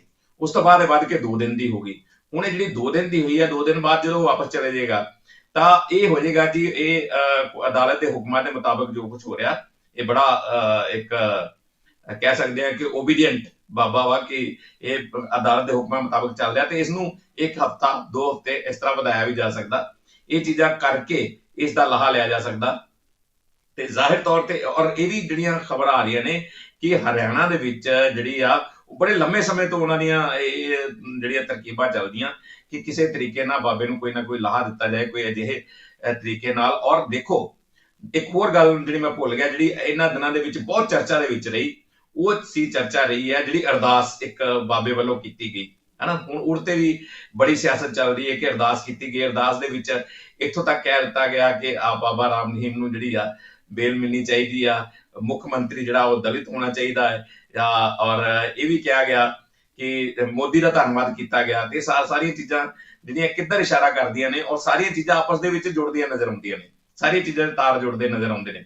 ਤਾਂ ਜੀ ਜੀ, ਇਸੇ ਜਦੋਂ ਕਰਕੇ ਹੁਣ ਕਿਉਂਕਿ ਰਾਜੇਸ਼ ਜੀ ਦੇਖੋ ਜਦੋਂ ਇੱਕ ਬਾਬਾ ਜੇਲ੍ਹ ਦੇ ਵਿੱਚ ਹੈ ਤਾਂ ਸ਼ਾਇਦ ਦੂਜੇ ਨੇ ਮਤਲਬ ਆਪਣਾ ਜਿਹੜਾ ਕੰਮ ਸ਼ੁਰੂ ਕਰ ਦਿੱਤਾ ਹੈ ਕਿ ਹੁਣ ਉਹ ਇਹੋ ਜਿਹੇ ਪ੍ਰਚਾਰ ਕਰਨ ਕਿ ਲੋਕ ਜਨਤਾ ਜਿਹੜੀ ਹੈ ਅੱਧੀ ਉਹ ਆ ਜਾਣ ਤੇ ਇੱਕ ਡੇਰਾ ਹੋਰ ਬਣ ਜਾਏ। ਨਹੀਂ ਦੇਖੋ, ਇਹ ਕਿਤੇ ਨਾ ਕਿਤੇ ਜਿਹੜਾ ਦਲਿਤ ਵੋਟ ਨੂੰ ਵੀ ਜਿਹੜਾ ਹੈ ਪੋਲਰਾਈਜ਼ ਕਰਨ ਦੀ ਗੱਲ ਹੋ ਸਕਦੀ ਹੈ, ਕਿਉਂਕਿ ਇਹ ਜਿਹੜਾ ਬਾਬੇ ਜਿਸ ਨੂੰ ਅਰੈਸਟ ਕੀਤਾ ਗਿਆ ਹੈ ਉਹ ਦਲਿਤ ਹੈ, ਜਿਹੜੇ ਬਾਬੇ ਨੂੰ ਅਰੈਸਟ ਕੀਤਾ ਗਿਆ ਜਿਹਨੇ ਅਰਦਾਸ ਕੀਤੀ ਹੈ।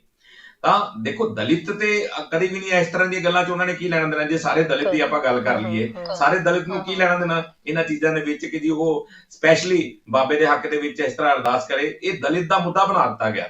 ਅੱਜ ਵਿਜੇ ਸਾਂਪਲਾ ਵੱਲੋਂ ਬਿਆਨ ਦਿੱਤਾ ਗਿਆ ਕਿ ਉੜ ਤੇ ਜਿਹੜਾ ਪਰਚਾ ਦਰਜ ਕੀਤਾ ਗਿਆ ਉਹ ਦਲਿਤ ਹੋਣ ਕਰਕੇ ਪਰਚਾ ਦਰਜ ਕੀਤਾ। ਇਸ ਬਿਆਨ ਦੇ ਕੀ ਮਾਇਨੇ ਨੇ ਕਿ ਇਹ ਇੱਕ ਵੋਟ ਪੋਲਰਾਈਜੇਸ਼ਨ ਦੀ ਇਹ ਵੀ ਇੱਕ ਨੀਤੀ ਹੈ ਕਿ ਆਪਾਂ ਦਲਿਤਾਂ ਨੂੰ ਵੀ ਨਾਲ ਹੀ ਲਪੇਟ ਲਈਏ ਜੀ ਉਹ ਬਾਬਾ ਦਲਿਤ ਹੈ ਉਸ ਕਰਕੇ। ਤੇ ਦੇਖੋ, ਧਾਰਮਿਕ ਭਾਵਨਾਵਾਂ ਦਾ ਪਰਚਾ, ਭੜਕਾਉਣ ਦਾ ਪਰਚਾ ਕਿਸੇ ਦਾ ਵੀ ਦਰਜ ਹੋ ਸਕਦਾ। ਉਹ ਭਾਵੇਂ ਦਲਿਤ ਹੋਏ, ਭਾਵੇਂ ਨੌਨ ਦਲਿਤ ਹੋਏ, ਭਾਵੇਂ ਕੋਈ ਜੱਟ ਸਿੱਖ ਹੋਏ, ਭਾਵੇਂ ਬ੍ਰਾਹਮਣ ਹੋਏ, ਕਿਸੇ ਤੇ ਵੀ ਹੋ ਸਕਦਾ। ਵਧੀਆ ਕਾਰਡ ਜੀ ਇਹ ਲੱਗਦਾ ਕਿ ਕਿਤੇ ਨਾ ਕਿਤੇ ਡੇਰਾ ਪਲੱਸ ਦਲਿਤ ਵੋਟ ਇਹਨਾਂ ਨੂੰ ਇੱਕ ਪੋਲਰਾਈਜ਼ ਕਰਨ ਦੀ ਜਿਹੜੀ ਹੈ ਸਾਜ਼ਿਸ਼ ਹੋ ਸਕਦੀ ਹੈ। ਕੁਝ ਸਾਜ਼ਿਸ਼ ਨਹੀਂ ਮੈਂ ਕਹਾਂਗਾ, ਸਿਆਸੀ ਲੋਕ ਕਰਦੇ ਹੀ ਇਦਾਂ ਨੇ ਤੇ ਕਹਿਣਾ ਇਹ ਇਹਨਾਂ ਦੀ ਰਣਨੀਤੀ ਦਾ ਹਿੱਸਾ ਹੁੰਦਾ। ਤੇ ਉਹ ਹੋ ਸਕਦਾ ਕਿ ਇਸ ਕਰਕੇ ਇਹਨੂੰ ਇਸ ਪਾਸੇ ਵੱਲ ਖੜ ਕੇ ਆਉਣ ਵਾਲੇ ਸਮੇਂ 'ਚ ਇਹ ਜਿਹੜੀਆਂ ਚੀਜ਼ਾਂ ਹੋਰ ਉੱਭਰ ਕੇ ਸਾਹਮਣੇ ਆਉਣਗੀਆਂ। ਕਿਉਂਕਿ ਜਿਸ ਤਰ੍ਹਾਂ ਮੈਂ ਕਹਿ ਰਿਹਾ ਹਾਂ ਕਿ ਇਹ ਜਿਹੜੀ ਹੈ ਪੈਰੋਲ ਹੈ ਅੱਜ 2 ਦਿਨ ਦੀ ਹੈ, ਕੱਲ ਨੂੰ ਹਫ਼ਤੇ ਦੀ ਹੋ ਸਕਦੀ, ਉਸ ਤੋਂ ਬਾਅਦ ਹੋਰ ਵਧਾਈ ਜਾ ਸਕਦੀ। ਔਰ ਲੱਗਦਾ ਹੈ ਕਿ ਜਿਸ ਤਰ੍ਹਾਂ ਦੀਆਂ ਕੋਸ਼ਿਸ਼ਾਂ ਪਿੱਛੇ ਹੋਣ ਦੀਆਂ ਖਬਰਾਂ ਆ ਰਹੀਆਂ ਨੇ, ਜ਼ਿਆਦਾਤਰ ਹੁਣ ਬਾਬਾ ਬਾਹਰ ਹੀ ਰਹੂਗਾ, ਅੰਦਰ ਘੱਟ ਜਾਊਗਾ। ਰਾਜੇਸ਼, ਯਾਨੀ ਕਿ ਫਿਰ ਇਲੈਕਸ਼ਨ ਤੋਂ ਪਹਿਲਾਂ ਵੀ ਹੈ ਜਿਹੜਾ ਬਾਬੇ ਨੂੰ ਪੈਰੋਲ ਮਿਲਣ ਦੇ ਪੂਰੇ ਚਾਂਸਸ ਹੈ, ਕਿਉਂਕਿ ਹੁਣ ਇਲੈਕਸ਼ਨ ਤਾਂ ਨੇੜੇ ਆ। ਹੁਣ ਤੋਂ ਇਹ ਚਾਰਾਜੋਈ ਜਿਹੜੀ ਸ਼ੁਰੂ ਹੋ ਚੁੱਕੀ ਹੈ, ਇੱਕ ਵਾਰੀ ਪੈਰੋਲ ਮਿਲ ਗਈ ਹੈ ਤਾਂ ਦੁਬਾਰਾ ਪੈਰੋਲ ਵੀ ਜਿਹੜੀ ਹੈ ਉਹ ਜਲਦੀ ਹੀ ਮਿਲ ਸਕਦੀ ਹੈ ਔਰ ਇਲੈਕਸ਼ਨ ਤੋਂ ਪਹਿਲਾਂ ਮਿਲ ਸਕਦੀ ਹੈ। ਯਾਨੀ ਕਿ ਹੁਣ ਜਿਹੜੀ ਹੈ ਫਿਰ ਤੋਂ ਡੇਰਾਵਾਦ ਜਾਂ ਕਹਿ ਸਕਦੇ ਆ ਵੀ ਡੇਰੇ ਦੀ ਜਿਹੜੀ ਚੋਣ ਹੈ, ਡੇਰੇ ਦੀ ਜਿਹੜੀ ਆਪਣਾ ਵੋਟ ਬੈਂਕ ਹੈ, ਉਹਨੂੰ ਕਿਤੇ ਨਾ ਕਿਤੇ ਪੂਰੇ ਤਰੀਕੇ ਨਾਲ ਕੈਸ਼ ਕਰਨ ਦੀ ਕੋਸ਼ਿਸ਼ ਬੀਜੇਪੀ ਦੀ ਸ਼ੁਰੂ ਹੋ ਚੁੱਕੀ ਹੈ। ਖੈਰ, ਬੀਜੇਪੀ ਆਪਣੀਆਂ ਕੋਸ਼ਿਸ਼ਾਂ ਕਰ ਰਹੀ ਹੈ ਕਿਉਂਕਿ ਬੀਜੇਪੀ ਪਹਿਲਾਂ ਹੀ ਕਈ ਮੁੱਦਿਆਂ ਦੇ ਉੱਤੇ ਜਿਹੜੀ ਹੈ ਘਿਰੀ ਹੋਈ ਹੈ ਤੇ ਮੂੰਹ ਦੇ ਮੂੰਹ ਕਿਤੇ ਨਾ ਕਿਤੇ ਡਿੱਗੀ ਹੈ ਬਹੁਤ ਸਾਰੇ ਮੁੱਦਿਆਂ ਨੂੰ ਲੈ ਕੇ, ਚਾਹੇ ਕਿਸਾਨ ਇਸ਼ੂ ਹੋਵੇ ਜਾਂ ਹੋਰ ਵੀ ਮੁੱਦੇ ਹੋਣ। ਕਰੋਨਾ ਵਾਇਰਸ ਕਰਕੇ ਵੀ ਬੀਜੇਪੀ ਨੂੰ ਕਾਫੀ ਝਟਕੇ ਲੱਗੇ ਨੇ, ਜਿਹਦੇ ਕਰਕੇ ਲੋਕ ਬੀਜੇਪੀ ਦੇ ਖਿਲਾਫ ਨੇ। ਬੀਜੇਪੀ ਪੰਜਾਬ ਦੇ ਵਿੱਚ ਜਿਹੜੀ ਹੈ ਇਹ ਵੋਟ ਬੈਂਕ ਨੂੰ ਕਿੱਧਰ ਨੂੰ ਲਿਜਾਇਆ ਜਾ ਰਿਹਾ ਹੈ ਕਿ ਇਸ ਵੇਲੇ ਹਾਲਾਂਕਿ ਬੇਅਦਬੀਆਂ ਦਾ ਮੁੱਦਾ ਜਿਹੜਾ ਹੈ ਉਹਨੂੰ ਲੈ ਕੇ ਆਲਰੇਡੀ ਬਹੁਤ ਜ਼ਿਆਦਾ ਜਿਹੜਾ ਲੋਕਾਂ ਦੇ ਵਿੱਚ ਚਿੰਤਾ ਬਣੀ ਹੋਈ ਹੈ, ਵਿਰੋਧ ਹੋ ਰਿਹਾ, ਕੈਪਟਨ ਸਰਕਾਰ ਦਾ ਵੀ ਵਿਰੋਧ ਹੋ ਰਿਹਾ ਹੈ। ਕਿਤੇ ਨਾ ਕਿਤੇ ਇਹ ਕਿਹਾ ਜਾ ਸਕਦਾ ਵੀ ਜਿਹੜਾ ਵੋਟ ਬੈਂਕ ਹੈ ਹੁਣ ਜਿਹੜਾ ਡੇਰੇ ਵਾਲਾ, ਉਹਨੂੰ ਪੰਜਾਬ ਸਰਕਾਰ ਨੂੰ ਉਹਦਾ ਕੋਈ ਫਾਇਦਾ ਹੋ ਸਕਦਾ ਹੈ ਜੇ ਇਲੈਕਸ਼ਨ ਹੁੰਦੀ ਹੈ ਤਾਂ ਜਾਂ ਪੰਜਾਬ ਵੀ ਪਾਰਟੀ ਨੂੰ। ਦੇਖੋ, ਜੇ ਸੱਤਾਧਾਰੀ ਧਿਰ ਦੀ ਗੱਲ ਕਰੀਏ ਆਪਾਂ ਤਾਂ ਕਾਂਗਰਸ ਜਿਹੜੀ ਹੈ ਆਪਣੇ ਖਾਨਾ ਜੰਗੀ ਦੇ ਵਿੱਚ ਬਹੁਤ ਬੁਰੀ ਤਰ੍ਹਾਂ ਨਾਲ ਫਸੀ ਹੋਈ ਹੈ ਇਸ ਵੇਲੇ। ਔਰ ਹੁਣ ਸਥਿਤੀ ਇਹ ਆ ਗਈ ਹੈ ਕਿ ਇਸ ਦੇ ਵਿੱਚ ਅੱਜ ਤੁਸੀਂ ਉਹ ਵੀ ਬਿਆਨ ਸੁਣਿਆ ਹੋਣਾ, ਕੇਸੀ ਵੇਣੂਗੋਪਾਲ ਦਾ ਬਿਆਨ ਵੀ ਸੁਣਿਆ ਹੋਣਾ ਕਿ ਉਹਨਾਂ ਨੇ ਵੀ ਬਿਆਨ ਦਿੱਤਾ ਕਿ ਹਾਈ ਕਮਾਂਡ ਦੀ ਪੂਰੀ ਨਜ਼ਰ ਹੈ, ਇੱਕ ਕਮੇਟੀ ਇੱਥੋਂ ਤੱਕ ਫਾਰਮ ਕੀਤੀ ਗਈ ਹੈ। ਕੇਸੀ ਵੇਣੂਗੋਪਾਲ ਅਸੀਂ ਸਾਰੇ ਜਾਣਦੇ ਹਾਂ ਕਿ ਰਾਹੁਲ ਪਰਿਵਾਰ ਦੇ ਬਹੁਤ ਕਰੀਬ ਹੈ ਔਰ ਇੱਕ ਵੱਡਾ ਲੀਡਰ ਹੈ ਜਿਹਨੂੰ ਮੰਨਿਆ ਜਾਂਦਾ। ਉਸਨੇ ਇਹ ਬਿਆਨ ਦਿੱਤਾ ਕਿ ਪੂਰੀ ਇੱਥੇ ਮੈਨੂੰ ਲੱਗਦਾ ਤੁਹਾਡੇ ਕੋਈ ਕਾਲਰ ਨਹੀਂ। ਬਿਲਕੁਲ ਰਾਜੇਸ਼ ਜੀ, ਆਪਣੇ ਕਾਲਰ ਵੀ ਨਾਲ ਜੁੜੇ ਨੇ। ਜੀ ਢਿੱਲੋਂ ਜੀ, ਸਤਿ ਸ਼੍ਰੀ ਅਕਾਲ ਜੀ। ਹਾਂਜੀ ਸ਼ੈਰੀ ਜੀ, ਸਤਿ ਸ਼੍ਰੀ ਅਕਾਲ। ਹਾਂਜੀ ਢਿੱਲੋਂ ਜੀ, ਕੀ ਕਹਿਣਾ ਚਾਹੋਗੇ? ਪਿਆਰਪ੍ਰੀਤ, ਸਤਿ ਸ਼੍ਰੀ ਅਕਾਲ ਜੀ। ਸਤਿ ਸ਼੍ਰੀ ਅਕਾਲ।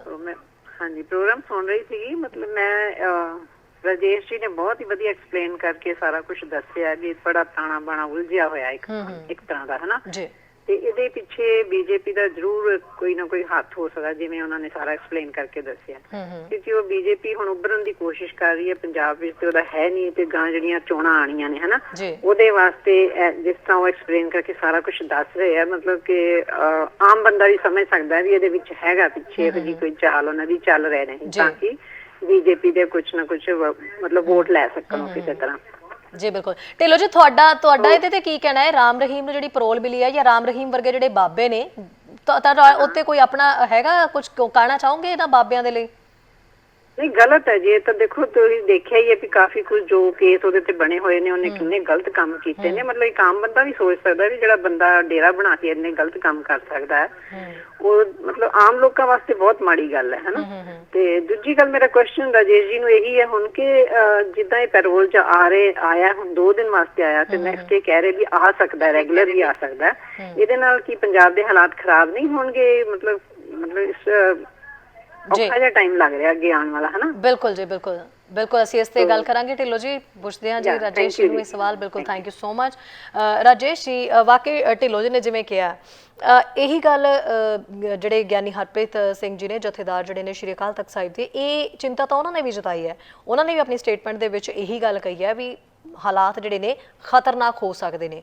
ਬਾਬੇ ਨੂੰ ਜਿਹੜੀ ਪਰੋਲ ਦਿੱਤੀ ਗਈ ਹੈ, ਇਹ ਕਿਤੇ ਨਾ ਕਿਤੇ ਲੋਕਾਂ ਲਈ ਵੀ ਜਿਹੜੀ ਹੈ ਚਿੰਤਾ ਵਾਲੀ ਗੱਲ ਹੈ। ਇਹ ਜਿਹੜੇ ਖਤਰਨਾਕ ਹਾਲਾਤਾਂ ਦੀ ਗੱਲ ਕੀਤੀ ਜਾ ਰਹੀ ਹੈ, ਚਿੰਤਾ ਜਤਾਈ ਜਾ ਰਹੀ ਹੈ, ਇਹ ਕਿਉਂ ਜਤਾਈ ਜਾ ਰਹੀ? ਕੀ ਹੋ ਸਕਦਾ ਹੈ ਬਾਬੇ ਨੂੰ ਜੇ ਕੰਟੀਨਿਊ ਹੀ ਇਦਾਂ ਪਰੋਲ ਤੋਂ ਬਾਅਦ ਜੋ ਕੰਟੀਨਿਊ ਬਾਹਰ ਰਹਿਣ ਲੱਗ ਜਾਂਦਾ ਹੈ ਤਾਂ? ਬਿਲਕੁਲ ਜੀ, ਬਹੁਤ ਵਾਜ਼ਿਬ ਤੇ ਬਹੁਤ ਸਹੀ ਸਵਾਲ ਢਿੱਲੋਂ ਮੈਮ ਨੇ ਪੁੱਛਿਆ ਹੈ। ਔਰ ਮੈਂ ਜਿਹੜੀ ਹੁਣ ਕਾਂਗਰਸ ਦੀ ਖਾਨਾ ਜੰਗੀ ਦੀ ਗੱਲ ਕਰ ਰਿਹਾ ਸੀ, ਉਹ ਖਾਨਾ ਜੰਗੀ ਦੀ ਗੱਲ ਇਸੇ ਕਰਕੇ ਕਰ ਰਿਹਾ ਸੀ, ਉਹਨੂੰ ਇਹਦੇ ਨਾਲ ਹੀ ਜੋੜਨ ਲੱਗਾ ਸੀ, ਉਧਰਲੇ ਪਾਸੇ ਜਾਣ ਲੱਗਾ ਸੀ। ਤੇ ਇਹਨਾਂ ਨੇ ਸਵਾਲ ਪੁੱਛ ਲਿਆ, ਬਹੁਤ ਚੰਗੀ ਗੱਲ ਹੈ। ਚਲੋ ਆਮ ਹੋਰ ਦਰਸ਼ਕ ਜਿਹੜੇ ਨੇ ਉਹਨਾਂ ਨੂੰ ਹੋਰ ਜ਼ਿਆਦਾ ਕਲੀਅਰ ਹੋ ਜਾਏਗੀ ਇਹ ਗੱਲ। ਮੈਂ ਗੱਲ ਕਰਨ ਲੱਗਾ ਸੀ ਕਿ ਇਹ ਜਿਹੜੇ ਹਾਲਾਤ ਬਣੇ ਨੇ, ਜਿਹੜੇ ਪੂਰੇ ਹਾਲਾਤ ਜਿਹੜੇ ਨਜ਼ਰ ਆ ਰਹੇ ਨੇ ਇਸ ਵੇਲੇ, ਬੇਅਦਬੀ ਦਾ ਮੁੱਦਾ ਸਭ ਤੋਂ ਵੱਡਾ ਮੁੱਦਾ, ਅਹਿਮ ਮੁੱਦਾ ਹੈ, ਲੋਕਾਂ ਦੀਆਂ ਭਾਵਨਾਵਾਂ ਨਾਲ ਜੁੜਿਆ ਹੋਇਆ ਮੁੱਦਾ ਹੈ। ਔਰ ਉਸ ਮੁੱਦੇ ਦੇ ਦੌਰਾਨ ਜਿੱਥੇ ਦੂਜੇ ਪਾਸੇ ਜਿਹੜੀ ਸੱਤਾਧਾਰੀ ਧਿਰ ਹੈ, ਜਦੋਂ ਉਹ ਆਪਣੀ ਖਾਨਾ ਜੰਗੀ ਦੇ ਵਿੱਚ ਜਿਹੜੀ ਬਹੁਤ ਜ਼ਿਆਦਾ ਮਸ਼ਗੂਲ ਹੈ, ਔਰ ਉਹਦੇ ਨਾਲ ਨਾਲ ਜਿਹੜਾ ਕਰੋਨਾ ਹੈ ਉਹ ਪੰਜਾਬ ਇਸ ਵੇਲੇ ਵਰਸਟ ਹਿੱਟ ਹੈ, ਪੰਜਾਬ ਦੇ ਵਿੱਚ ਬਹੁਤ ਮਾੜੇ ਹਾਲਾਤ ਨੇ, ਉਹ ਵੀ ਅਸੀਂ ਸਾਰੇ ਦੇਖ ਰਹੇ ਹਾਂ। ਇਹਨਾਂ ਸਾਰੀਆਂ ਸਥਿਤੀਆਂ ਦੇ ਵਿੱਚ ਆਉਣ ਵਾਲੇ ਸਮੇਂ ਦੇ ਵਿੱਚ ਸੱਤਾਧਾਰੀ ਧਿਰ ਵਾਸਤੇ ਇਹ ਇੱਕ ਵੱਡੀ ਚੁਣੌਤੀ ਬਣ ਸਕਦੀ ਹੈ ਕਿ ਮਾਹੌਲ ਜੇ ਵਿਗੜਦਾ ਹੈ, ਜੇ ਕੱਲ ਨੂੰ ਜਿਸ ਢੰਗ ਨਾਲ ਇਹ ਵਾਕਿਆ ਹੀ ਇਹ ਪੈਰੋਲ ਮਿਲੀ ਹੈ ਜਾਂ ਫਿਰ ਹੋਰ ਸਮਾਂ ਵੱਧਦਾ ਹੈ, ਇਸ ਤੋਂ ਬਾਅਦ ਕੀ ਹੋਏਗਾ? ਕਿਉਂਕਿ ਇਲੈਕਸ਼ਨ ਆਉਣੇ ਨੇ, ਇਸ ਤੋਂ ਬਾਅਦ ਮੀਟਿੰਗਾਂ ਦਾ ਸਿਲਸਿਲਾ ਸ਼ੁਰੂ ਹੋ ਸਕਦਾ ਹੈ। ਜਿਹੜੀਆਂ ਇਹਨਾਂ ਦੀਆਂ ਧਾਰਮਿਕ ਜਿਹੜੀਆਂ ਗਤੀਵਿਧੀਆਂ ਨੇ ਉਹ ਵੱਧ ਸਕਦੀਆਂ ਨੇ, ਜਾਂ ਇਸ ਤਰ੍ਹਾਂ ਦੀਆਂ ਗਤੀਵਿਧੀਆਂ ਵੱਧ ਸਕਦੀਆਂ ਨੇ ਜਿਸ ਤਰ੍ਹਾਂ ਦੀ ਜਿਹੜੀਆਂ ਗਤੀਵਿਧੀਆਂ ਦੇ ਪਹਿਲੋਂ ਜਿਹੜੇ ਸਿੱਖ ਜਥੇਬੰਦੀਆਂ ਵੱਲੋਂ ਵਿਰੋਧ ਹੁੰਦੇ ਰਹੇ ਨੇ, ਇਹ ਚੀਜ਼ਾਂ ਜਿਹੜੀਆਂ ਖੁੱਲ ਕੇ ਸਾਹਮਣੇ ਆ ਸਕਦੀਆਂ ਨੇ। ਤੋਂ ਅਜਿਹਾ ਮਾਹੌਲ ਜਿਹੜਾ ਸਿਰਜ ਸਕਦਾ ਹੈ ਕਿ ਜਿਸ ਦੇ ਨਾਲ ਕਿਤੇ ਨਾ ਕਿਤੇ law and order the situation ਖਰਾਬ ਹੋ ਸਕਦੀ ਹੈ। ਸਭ ਤੋਂ ਵੱਡੀ ਗੱਲ ਇਹ ਹੋਏਗੀ ਕਿ ਜਦੋਂ ਮੈਂ ਇਹ ਗੱਲ ਇਸੇ ਕਰਕੇ ਕਹਿ ਰਿਹਾ ਕਿ ਆਪਣੀ ਖਾਨਾ ਜੰਗੀ ਦੇ ਵਿੱਚ ਕਾਂਗਰਸ ਜਿਹੜੀ ਹੈ ਸੱਤਾਧਾਰੀ ਧਿਰ ਹੈ ਉਹ ਮਸ਼ਗੂਲ ਹੈ, ਦੂਜੇ ਪਾਸੇ ਕਰੋਨਾ ਦਾ ਕਹਿਰ ਹੈ, ਤੇ ਤੀਜੇ ਪਾਸੇ ਜਿਹੜੀ ਪੋਲਿਟਿਕਸ ਇਸ ਵੇਲੇ ਹਰ ਪਾਸੋਂ ਸਿਖਰਾਂ ਤੇ ਹੈ, ਉਸ ਸਮੇਂ ਦੇ ਵਿੱਚ ਇਹ ਸਾਰੀ ਚੀਜ਼ਾਂ ਸੰਭਾਲਣੀਆਂ ਜਿਹੜੀਆਂ ਔਖੀਆਂ ਹੋ ਸਕਦੀਆਂ ਨੇ। ਇਸ ਕਰਕੇ ਇਹਨੂੰ ਬੜੇ ਧੀਰਜ ਨਾਲ, ਬੜੇ ਸਹੀ ਢੰਗ ਨਾਲ ਜਿੰਨੀਆਂ ਪੋਲੀਟੀਕਲ ਪਾਰਟੀਆਂ ਨੇ ਉਹਨਾਂ ਨੇ ਆਪਣੇ ਸਿਆਸੀ ਪੱਧਰ ਤੋਂ ਉੱਪਰ ਉੱਠ ਕੇ ਇਸ ਮਾਹੌਲ ਨੂੰ ਦੇਖਣਾ ਪਵੇਗਾ ਕਿ ਪੰਜਾਬ ਦੇ ਆਮ ਲੋਕ ਸਫਰ ਨਾ ਕਰਨ, ਪੰਜਾਬ ਦੇ ਆਮ ਲੋਕਾਂ ਤੱਕ ਇਸ ਦਾ ਸੇਕ ਨਾ ਜਾਏ। ਇਹ ਚੀਜ਼ ਜਿਹੜੀ ਵੇਖਣੀ ਬਹੁਤ ਜ਼ਰੂਰੀ ਹੈ। ਜਥੇਦਾਰ ਨੇ ਵੀ ਜਿਹੜਾ ਬਿਆਨ ਦਿੱਤਾ ਹੈ ਉਹ ਇਸੇ ਕਰਕੇ ਚਿੰਤਾ ਜ਼ਾਹਿਰ ਕੀਤੀ ਹੈ ਕਿ ਅਜਿਹੀਆਂ ਗਤੀਵਿਧੀਆਂ ਜਿਹੜੀਆਂ ਨੇ ਕਿਤੇ ਲੋਕਾਂ ਦੀ ਜਾਨ ਮਾਲ ਤੇ ਖੇਡ ਕੇ ਸਿਆਸਤ ਕਰਨ ਵਾਲੀ ਗੱਲ ਨਾ ਹੋਏ, ਜਾਂ ਇਹ ਨਾ ਹੋਏ ਲੋਕਾਂ ਦੀ ਜਾਨ ਮਾਲ ਤੇ ਖੇਡ ਕੇ ਉਹਨਾਂ ਨੂੰ ਖਤਰੇ ਦੇ ਵਿੱਚ ਪਾ ਕੇ ਸੱਤਾ ਦੀ ਪੂੰਜੀ ਹਾਸਲ ਕਰਨ ਦੀ ਗੱਲ ਨਾ ਹੋਏ। ਇਸ ਚੀਜ਼ ਵੱਲ ਧਿਆਨ ਦੇਣਾ ਬਹੁਤ ਜ਼ਰੂਰੀ ਹੈ ਔਰ ਇਸ ਨੂੰ ਬੜੀ ਹਲੀਮੀ ਨਾਲ, ਬੜੇ ਸੁਹਿਰਦਤਾ ਨਾਲ ਸੋਚਣ ਵਾਲੀ ਗੱਲ ਹੈ ਕਿ ਪੰਜਾਬ ਨੂੰ ਆਪਾਂ ਫੇਰ ਕਿਤੇ ਕਿਸੇ ਅੱਗ ਦੇ ਵਿੱਚ ਨਾ ਝੋਂਕ ਦਈਏ। ਸੋਚਣਾ ਬਹੁਤ ਜ਼ਰੂਰੀ ਹੈ, ਪਰ ਆਮ ਤੌਰ ਤੇ ਜਿਹੜੇ ਸਿਆਸੀ ਲੋਕ ਨੇ ਉਹ ਆਪਣਾ ਲਾਹਾ ਲੈਣ ਤੇ ਸੋਚਦੇ ਨੇ, ਉਹ ਇਹਨਾਂ ਚੀਜ਼ਾਂ ਵੱਲ ਘੱਟ ਹੀ ਧਿਆਨ ਦਿੰਦੇ ਨੇ। ਰਾਜੇਸ਼, ਇੱਕ ਹੋਰ ਕਾਲਰ ਆਪਣੇ ਨਾਲ ਜੁੜੇ ਨੇ ਜੀ। ਬਰਾੜ ਸਾਹਿਬ ਸਤਿ ਸ੍ਰੀ ਅਕਾਲ ਜੀ। ਸਤਿ ਸ੍ਰੀ ਅਕਾਲ ਸ਼ੈਰੀ ਜੀ, ਆਪਣੇ ਗਿੱਲ ਸਾਹਿਬ ਉਹਨਾਂ ਨੂੰ ਵੀ ਸਤਿ ਸ੍ਰੀ ਅਕਾਲ। ਤੁਹਾਡਾ ਪ੍ਰੋਗਰਾਮ ਵੈਸਟ ਹੈ ਜੀ, ਬਹੁਤ ਵਧੀਆ ਚੱਲ ਰਿਹਾ। ਥੈਂਕ ਯੂ ਜੀ। ਤੇ ਮੁੱਦਾ ਵੀ ਤੁਹਾਡਾ ਬੜਾ ਸਮੇਂ ਦੇ ਮੁਤਾਬਕ ਬੜਾ ਢੁਕਦਾ, ਕਿਉਂਕਿ ਚੋਣਾਂ ਬੜੀਆਂ ਨੇੜੇ ਆ ਰਹੀਆਂ। ਤੇ ਮੈਂ ਤਾਂ ਇਹੀ ਬੋਲਣਾ ਚਾਹੂੰਗਾ ਵੀ ਇਹ ਜਿਹੜੀ ਇਹਨਾਂ ਨੂੰ ਪਰੋਲ ਮਿਲੀ ਆ ਸਰਸੇ ਵਾਲੇ ਮਹਾਤਮਾ ਨੂੰ, ਇਹਦੇ ਵਿੱਚ ਇੱਕ ਚੀਜ਼ ਦੇਖਣ ਵਾਲੀ ਆ ਕਿ ਜਿਹੜੀ ਪੋਲੀਟੀਕਲੀ ਗੇਮ ਹੁੰਦੀ ਆ ਨਾ ਉਹ ਸੈੱਟ ਕੀਤੀ ਹੁੰਦੀ ਆ ਪਹਿਲਾਂ ਹੀ, ਪਰ ਜਿਹੜੀ ਸਿਟਿੰਗ ਗੇਮ ਹੁੰਦੀ ਆ ਉਹਦਾ ਜਿਹੜਾ ਪ੍ਰੋਸੈਸ ਹੁੰਦਾ ਉਹ ਜਿਹੜੀ ਰੈਗੂਲਰ ਗੇਮ ਹੁੰਦੀ ਆ ਉਹਦੀ ਤਰ੍ਹਾਂ ਹੀ ਹੁੰਦਾ ਜੀ। ਹੁਣ ਇਹਦੇ ਵਿੱਚੋਂ ਇੱਕ ਚੀਜ਼ ਜਿਹੜੀ ਸਭ ਤੋਂ ਬੈਡ ਨਿਕਲ ਕੇ ਆ ਰਹੀ ਆ ਉਹ ਇਹ ਆ ਰਹੀ ਆ, ਮੈਂ ਕਿਸੇ ਦੇ ਅਗੇਂਸਟ ਨਹੀਂ, ਰਾਈਟਸ ਆ ਹਰ ਬੰਦੇ ਦਾ ਕੋਰਟ ਦੇ ਵਿੱਚ ਐਪਲੀਕੇਸ਼ਨ ਕਰਕੇ ਪਰੋਲ ਲੈਣ ਦਾ, ਇਹਨਾਂ ਦਾ ਵੀ ਹੱਕ ਹੈ, ਠੀਕ ਹੈ, ਇਹ ਗਿਲਟੀ ਹੈ। ਪਰ ਜਿਹੜਾ ਪੋਲੀਟੀਕਲੀ ਪ੍ਰੈਸ਼ਰ ਦੇ ਨਾਲ ਉੱਥੋਂ ਕੋਈ ਚੀਜ਼ ਆਉਂਦੀ ਆ ਵੀ ਕਿਤੇ ਉਸ ਚੀਜ਼ ਨੂੰ ਇਗਨੋਰ ਕਰ ਦੇਣਾ ਤੇ ਉਸੇ ਚੀਜ਼ ਨੂੰ 6 ਮਹੀਨੇ ਬਾਅਦ ਵੈਲਿਡ ਕਰ ਦੇਣਾ, ਇਹ ਬੜੀ ਭਿਆਨਕ ਹੈ ਆਉਣ ਵਾਲੇ ਸਮੇਂ ਦੇ ਵਿੱਚ ਹਿੰਦੁਸਤਾਨ ਦੀ ਸਾਰੀ ਸਰਕਾਰ, ਸਾਰੀ ਜਿਹੜੇ ਸਿਸਟਮ ਦੇ ਵਿੱਚ, ਕਿ ਇਹ ਬੜਾ ਵੱਡਾ ਚੈਲੰਜ ਹੈ। ਕਿਉਂਕਿ ਇਹ ਜਿਹੜੇ ਬਾਬੇ ਹੁੰਦੇ ਆ ਉਹ ਤਾਂ ਪੈਦਾ ਹੋ ਜਾਣਗੇ। ਤੁਸੀਂ ਪੁੱਛਿਆ ਵੀ ਤੁਹਾਡਾ ਕੀ ਵਿਚਾਰ ਆ, ਇਹ ਜਿਹੜੇ ਇਹ ਹੁੰਦੇ ਆ, ਕਿਉਂਕਿ ਬਾਬਿਆਂ ਨੂੰ ਨਹੀਂ ਮੈਂ ਮਾੜਾ ਕਹਿੰਦਾ, ਬਾਬੇ ਚੰਗੇ ਵੀ ਬੜੇ ਹੁੰਦੇ ਆ, ਕਿਉਂਕਿ ਇਹ ਧਾਰਮਿਕ ਚੀਜ਼ ਹੈ, ਧਰਮ ਦੇ ਨਾਲ ਹੀ ਦੁਨੀਆ ਚੱਲਦੀ ਹੈ। ਪਰ ਜਿਹੜੇ ਇਹ ਜਿਹੇ ਤਰ੍ਹਾਂ ਦੇ ਬਾਬੇ ਤਿਆਰ ਕੀਤੇ ਜਿਹੜੇ ਇਹੋ ਜਿਹੇ ਪਖੰਡ ਵਾਲੇ ਬਾਬੇ ਆ ਉਹਨਾਂ ਦੀ ਨੌਲੇਜ ਹੁੰਦੀ ਹੈ ਤੇ ਨਾ ਇਹਨਾਂ ਨੂੰ ਕੋਈ ਧਰਮ ਬਾਰੇ ਹੁੰਦਾ, ਇਹ ਤਾਂ ਸਿਰਫ ਪੈਸੇ ਦੇ ਜ਼ੋਰ ਤੇ, ਜਿਵੇਂ ਤੁਸੀਂ ਹੁਣ ਕੁਐਸਚਨ ਵੀ ਕੀਤਾ ਵੀ ਸੀਐਮ ਜਿਹੜਾ ਬਣਾਉਣਾ, ਉਹ ਸਾਰੀਆਂ ਚੀਜ਼ਾਂ ਸੈਟਿੰਗ ਆ, ਉਹ ਸੈਟਿੰਗ ਦਾ ਪਾਰਟ ਆ। ਇਹਨੂੰ ਸਾਰੀ ਨੂੰ ਹੀ ਸੈਟਿੰਗ ਕਹਿ ਕੇ ਇਹਦੇ ਵਿੱਚੋਂ ਇਹ ਪਿਕਚਰ ਨੂੰ ਦੇਖਣਾ ਅਵੇਅਰਨੈਸ ਦੇ ਨਾਲ ਕਿ ਇਹਦਾ ਆਉਣ ਵਾਲੇ ਸਮੇਂ ਵਿੱਚ ਕੀ ਅਸੀਂ ਇਹੋ ਜਿਹੀ ਸਾਡੀ ਜਿਹੜੀ ਮਨੋਵਸਤਾ ਇਹੋ ਜਿਹੀ ਬਣ ਜੂਗੀ ਵੀ ਕੱਲ ਨੂੰ ਆ 22 ਦੀਆਂ ਇਲੈਕਸ਼ਨਾਂ ਤੋਂ ਬਾਅਦ ਵੀ। ਇਸ ਕਰਕੇ ਇਹ ਸੋਚਣ ਵਾਲੀ ਚੀਜ਼ ਆ। ਇਹਦੇ ਬਾਰੇ ਰਜੇਸ਼ ਜੀ ਥੋੜਾ ਜਿਹਾ ਦੱਸਣ ਕਿ ਪੋਲੀਟੀਕਲੀ ਜਿਹੜੀ ਜੁਡੀਸ਼ਲੀ ਤੇ ਉੱਤੇ ਜਿਹੜਾ ਇਫੈਕਟ ਪੈਂਦਾ ਉਹਦੇ ਬਾਰੇ ਥੋੜਾ ਜਿਹਾ ਜ਼ਰੂਰ ਗਿਆਨ ਦੱਸਣ। ਇਹ ਬਿਲਕੁਲ ਅਨਫੇਅਰਨੈਸ ਆ ਜੀ, ਬਿਲਕੁਲ। ਕਿਉਂਕਿ ਜੇ ਉਹ ਚੀਜ਼ 6 ਮਹੀਨੇ ਪਹਿਲਾਂ ਵੀ ਉਹਨੇ ਅਪਲਾਈ ਕੀਤਾ ਸੀ, ਉਦੋਂ ਕਿਉਂ ਨਾ ਦਿੱਤੀ ਤੇ ਹੁਣ ਕਿਉਂ ਇਲੈਕਸ਼ਨ ਨੇੜੇ ਆ ਕੇ, ਕਿਉਂਕਿ ਇਹਦਾ ਮਤਲਬ ਸਾਰਾ ਕੁਝ ਸੈਟਿੰਗ ਹੈ। ਇਹ ਲੋਕ ਜਿਹੜੇ ਇੱਥੇ, ਫਿਰ ਮੈਂ ਥੋੜਾ ਜਿਹਾ ਕਮਿਊਨਿਜ਼ਮ ਦਾ ਸਹਾਰਾ ਲੈਣਾ ਮੰਗੂਗਾ। ਪੁਰਾਣੇ ਕਾਮਰੇਡ ਕਹਿੰਦੇ ਹੁੰਦੇ ਸੀ ਕਿ ਜਿਹੜਾ ਗਲੇਸ਼ੀਆ ਹੁੰਦਾ ਬਰਫ਼ ਦਾ, ਜਦੋਂ ਇੱਕ ਤੋਦਾ ਵੱਡਾ ਡਿੱਗਦਾ ਤਾਂ ਉਹ ਛੋਟਿਆਂ ਨੂੰ ਨਾਲ ਹੀ ਵਲੇਟ ਕੇ ਲੈ ਜਾਂਦਾ, ਪਰ ਉਹ ਆਪਣੀ ਸੇਫਟੀ ਦੇ ਲਈ ਸਾਰਿਆਂ ਨੂੰ ਸੇਫ ਕਰਦਾ। ਜਦੋਂ ਸਰਮਾਏਦਾਰੀ ਸਿਸਟਮ ਦੇ ਵਿੱਚ ਕੋਈ ਵੱਡੀ ਚੀਜ਼ ਹਿਲਦੀ ਆ ਨਾ, ਉਹ ਸਾਰੇ ਇੱਕ ਹੋ ਜਾਂਦੇ ਆ ਥੱਲੇ ਤੱਕ। ਸੋ ਪਬਲਿਕ ਨੂੰ ਸੋਚਣਾ ਪਊਗਾ, ਪਬਲਿਕ ਨੂੰ ਅਵੇਅਰਨੈਸ ਕਰਨ ਵਾਲਿਆਂ ਨੂੰ ਸੋਚਣਾ ਪਊਗਾ ਕਿ ਉਹਨਾਂ ਨੂੰ ਵੀ ਸਮੇਂ ਦੇ ਲਿਹਾਜ਼ ਨਾਲ ਆਪਣੇ ਸਿਸਟਮ ਨੂੰ, ਆਪਣੇ ਸੋਚ ਨੂੰ ਬਦਲਣਾ ਪਊਗਾ। ਬਦਲਾਅ ਹੀ ਹਰ ਚੀਜ਼ ਦਾ ਸੋਲੂਸ਼ਨ ਹੈ, ਨੈਗੇਟਿਵ ਨਹੀਂ ਹੋਣਾ ਚਾਹੀਦਾ। ਇਹ ਮੇਰੇ ਵਿਚਾਰ ਸੀ। Thank you. ਬਿਲਕੁਲ, ਥੈਂਕ ਯੂ ਜੀ ਬਰਾੜ ਸਾਹਿਬ। ਰਾਜੇਸ਼ ਜੀ, ਬਰਾੜ ਸਾਹਿਬ ਨੇ ਵੀ ਜਿਹੜਾ ਸਵਾਲ ਕੀਤਾ ਹੈ, ਤੁਸੀਂ ਖੁਦ ਵੀ ਉਹ ਸੁਣ ਲਿਆ ਹੈ ਕਿ ਜਿਹੜਾ ਇੱਕ ਪੋਲੀਟੀਕਲੀ ਪ੍ਰੈਸ਼ਰ, ਕਿਉਂਕਿ ਪੈਰੋਲ ਜਿਹੜੀ ਹੈ, ਇਹ ਪੈਰੋਲ ਪਹਿਲਾਂ ਵੀ ਕਹੀ ਜਾ ਰਹੀ ਸੀਗੀ ਵੀ ਪੈਰੋਲ ਮਿਲ ਜਾਣੀ ਚਾਹੀਦੀ, ਪਹਿਲਾਂ ਵੀ ਅਪਲਾਈ ਕੀਤਾ ਹੀ ਸੀਗਾ ਬਾਬੇ ਨੇ, ਪਰ ਉਦੋਂ ਉਹਨਾਂ ਨੂੰ ਪੈਰੋਲ ਨਹੀਂ ਮਿਲੀ ਤੇ ਹੁਣ ਜਾ ਕੇ 6 ਮਹੀਨੇ ਬਾਅਦ ਫਿਰ ਤੋਂ ਉਸ ਪੈਰੋਲ ਨੂੰ ਉਹਦੇ ਲਈ ਅਪਰੂਵਲ ਦੇ ਦੇਣਾ, ਮੰਨ ਲੈਣਾ, ਕਿਤੇ ਨਾ ਕਿਤੇ ਤਾਂ ਪੋਲੀਟੀਕਲੀ ਜਿਹੜਾ ਕਹਿ ਸਕਦੇ ਵੀ ਪਾਵਰ ਦਾ ਇਸਤੇਮਾਲ ਹੋਇਆ ਹੀ ਹੈ ਇਸ ਪੈਰੋਲ ਦੇ ਵਿੱਚ। ਤੇ ਇਹ ਵਾਕਈ ਜਦੋਂ ਪੋਲੀਟੀਕਲ ਪਾਵਰ ਜਿਹੜੀ ਹੈ ਉਹ ਕੋਰਟ ਕਚਹਿਰੀਆਂ ਦੇ ਮਾਮਲਿਆਂ ਦੇ ਵਿੱਚ, ਅਦਾਲਤਾਂ ਦੇ ਮਾਮਲਿਆਂ ਦੇ ਵਿੱਚ ਵੀ ਪਹੁੰਚ ਜਾਵੇ ਤਾਂ ਕੀ ਅੱਗੇ ਦਾ ਫਿਰ ਭਵਿੱਖ ਹੋਊਗਾ? ਹਰ ਚੀਜ਼ ਤਾਂ ਪੋਲੀਟੀਕਲੀ ਪਾਵਰ ਦੇ ਅੰਡਰ ਹੋ ਰਹੀ ਹੈ ਤੇ ਇਹਦੇ ਬਾਰੇ ਜਿਸ ਤਰੀਕੇ ਨਾਲ ਬਰਾੜ ਸਾਹਿਬ ਵੀ ਕਹਿ ਰਹੇ ਸੀ, ਇਹਦੇ ਬਾਰੇ ਉਹ ਜਾਣਨਾ ਚਾਹੁੰਦੇ ਨੇ। ਰਾਜੇਸ਼ ਜੀ, ਇਸ ਤੋਂ ਪਹਿਲਾਂ ਕੈਲਗਰੀ ਵਾਲੇ ਸਰ ਫੋਨ ਕਰ ਰਹੇ ਆ, ਇਹਨਾਂ ਦਾ ਫੋਨ ਵੀ ਨਾਲ ਹੀ ਆਪਾਂ ਅਟੈਂਡ ਕਰ ਲਈਏ ਕਿਉਂਕਿ ਇਹਨਾਂ ਦਾ ਵੀ ਸਵਾਲ ਲੈ ਲਈਏ। ਸਰ ਸਤਿ ਸ੍ਰੀ ਅਕਾਲ ਜੀ। ਹਾਂਜੀ ਸਰ, ਅੱਜ ਆਪਣਾ ਮੁੱਦਾ ਹੈ ਜੀ ਰਾਮ ਰਹੀਮ ਵਾਲਾ, ਸੋ ਉਹਦੇ ਤੇ ਦੱਸੋ ਜੀ, ਪੈਰੋਲ ਮਿਲੀ ਆ ਉਹਨਾਂ ਨੂੰ, ਕੀ ਕਹਿਣਾ ਚਾਹੋਗੇ? ਹਾਂ ਬੇਟਾ ਦੇਖੋ, ਗੱਲ ਪਤਾ ਕੀ ਆ। ਹਾਂਜੀ ਹੈਲੋ। ਹਾਂਜੀ ਸਰ। ਹਾਂਜੀ ਹੈਲੋ ਹੈਲੋ ਸਰ, ਆ ਰਹੀ ਹੈ ਜੀ ਤੁਹਾਡੀ ਆਵਾਜ਼, ਬੋਲੋ ਜੀ, ਬੋਲੋ। ਹਾਂ ਦੇਖੋ, ਇਹ ਰਾਮ ਰਹੀਮ ਦਾ ਕਸੂਰ ਨਹੀਂ, ਇਹ ਕਸੂਰ ਆ ਜਿਨ੍ਹਾਂ ਨੇ ਡੇਰੇ ਪੈਦਾ ਕੀਤੇ ਆ। ਹਾਂਜੀ, ਇਹ ਸ਼ੁਰੂ ਤੋਂ ਨਾ ਬੇਟਾ ਸੁਣ, ਮੈਂ ਤੈਨੂੰ ਦੱਸਾਂ ਜੀ, ਵੀ ਜਿਹੜੇ ਸਕੂਲ ਆ ਨਾ, ਇਹ ਗੋਰਿਆਂ ਦੇ ਰਾਜ ਚ ਖੁੱਲਣੇ ਸ਼ੁਰੂ ਹੋਏ ਸੀ। ਉਦੋਂ ਪਹਿਲਾਂ ਨਾ ਪਿੰਡਾਂ ਦੇ ਵਿੱਚ ਬੇਟਾ ਡੇਰੇ ਹੁੰਦੇ ਸੀ, ਡੇਰੇ ਜੀ। ਇਹ ਡੇਰਿਆਂ ਨੂੰ ਪੋਲੀਟੀਕਲ ਬੰਦਿਆਂ ਨੇ ਪ੍ਰਮੋਟ ਕੀਤਾ ਵੋਟਾਂ ਲੈਣ ਦੀ ਖਾਤਰ। ਹਾਂਜੀ, ਠੀਕ ਹੈ ਨਾ। ਹਾਂ, ਇਹ ਜਿੰਨੇ ਵੀ ਡੇਰੇ ਬਣਾਏ ਆ, ਇਹ ਸਾਰੇ ਪੋਲੀਟੀਕਲ ਬੰਦਿਆਂ ਨੇ ਬਣਾਏ ਸੀਗੇ। ਇਸ ਕਰਕੇ ਜਦੋਂ ਇੱਕ ਬਾਦਲ ਵਰਗਾ ਬੰਦਾ ਉੱਥੇ ਮੱਥਾ ਟੇਕਦਾ ਤੇ ਡੇਰੇ ਤੇ ਗਰੀਬ ਨੇ ਤਾਂ ਟੇਕਣਾ ਹੀ ਆ। ਹਾਂਜੀ ਹਾਂਜੀ, ਬਿਲਕੁਲ ਬਿਲਕੁਲ। ਹਾਂ, ਤੇ ਨਾਲੇ ਜਿਹੜੀ ਦੂਜੀ ਗੱਲ ਹੈ ਨਾ ਕਾਮਰੇਡਾਂ ਵਾਲੀ, ਜੀ, ਕਾਮਰੇਡ ਕੋਈ ਸਿਆਣੇ ਨਹੀਂ ਹੈ। ਹੁਣ ਮੈਂ ਤੁਹਾਨੂੰ ਅੱਗੇ ਵੀ ਦੱਸਦਾ ਸਰ ਆਪਾਂ ਰਾਮ ਰਹੀਮ ਤੇ ਆਪਾਂ ਕਿਸੇ ਕਾਮਰੇਡ ਤੇ ਕਿਸੇ ਤੇ ਗੱਲ ਨਹੀਂ ਕਰਨੀ, ਸਿਰਫ ਰਾਮ ਰਹੀਮ ਤੇ। ਤੁਸੀਂ ਬਹੁਤ ਸੋਹਣੀ ਗੱਲ ਕੀਤੀ ਤੇ ਆਪਾਂ ਰਾਮ ਰਹੀਮ ਦੇ ਉੱਤੇ, ਤੁਹਾਡਾ ਬਹੁਤ ਵਧੀਆ ਵੈਲਿਡ ਸਵਾਲ ਹੈ। ਰਾਜੇਸ਼ ਜੀ ਤੋਂ ਮੈਂ ਦਾ ਵੀ ਜਵਾਬ ਲੈਣੇ ਆ। ਹੈਲੋ ਬੇਟਾ ਜੀ। ਸਰ ਹਾਂਜੀ।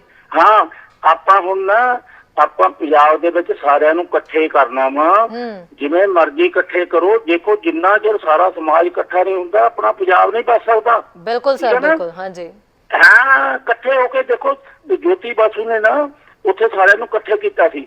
ਉਹਨੇ ਇਲੈਕਸ਼ਨਾਂ ਬੰਦ ਕੀਤੀਆਂ ਸੀ ਵੀ ਸਿਆਸੀ ਪਾਰਟੀਆਂ ਲੋਕਾਂ ਨੂੰ ਪਾੜਦੀਆਂ ਨੇ, ਆਪਾਂ ਇਕੱਠੇ ਕਰਨਾ ਸਾਰਿਆਂ ਨੂੰ। ਬਿਲਕੁਲ ਸਰ, ਆਪਾਂ ਰਾਮ ਰਹੀਮ ਦੇ ਵਿਰੁੱਧ ਵੀ ਨਹੀਂ ਬੋਲਣਾ, ਜਿਵੇਂ ਸਾਡਾ ਬਾਬੇ ਨੇ ਤਾਂ ਕੌਡੇ ਰਾਖਸ਼ ਨੂੰ ਸੰਤ ਕਿਹਾ ਸੀ। ਸਰ ਪਖੰਡੀ ਬਾਬਿਆਂ ਦੇ ਖਿਲਾਫ ਤਾਂ ਆਪਾਂ ਗੱਲ ਕਰਾਂਗੇ ਨਾ ਸਰ। ਹਾਂ, ਉਹ ਪਖੰਡੀ ਤਾਂ ਫਿਰ ਹੁਣ ਸਾਰੇ ਡੇਰੇ ਬੰਦ ਕਰਨੇ ਚਾਹੀਦੇ ਨਾ। ਜਿਹੜੀ ਸੁਣ ਲਾ, ਜਿਹੜੀ ਐਸਜੀਪੀਸੀ ਦੀ ਪ੍ਰਧਾਨ ਆ, ਉਹ ਡੇਰਿਆਂ ਦੀ ਮੁਖੀ ਆ ਸਾਰਿਆਂ ਦੀ। ਜੀ ਸਰ। ਹਾਂ, ਉਹਦੇ 2 ਡੇਰੇ ਸੀਗੇ। ਮੈਂ ਤੁਹਾਡਾ ਸਵਾਲ, ਹਾਂਜੀ ਸਰ, ਤੁਹਾਡੇ ਸਵਾਲ ਦੇ ਉੱਤੇ ਮੈਂ ਰਾਜੇਸ਼ ਜੀ ਤੋਂ ਹੀ ਮੈਂ ਆਨਸਰ ਲਵਾਂਗੀ। ਤੁਸੀਂ ਟੀਵੀ ਦੇ ਉੱਤੇ ਸੁਣੋ, ਆਪਾਂ ਇਸੇ ਮੁੱਦੇ ਦੇ ਉੱਤੇ ਗੱਲ ਕਰਨ ਜਾ ਰਹੇ ਹਾਂ।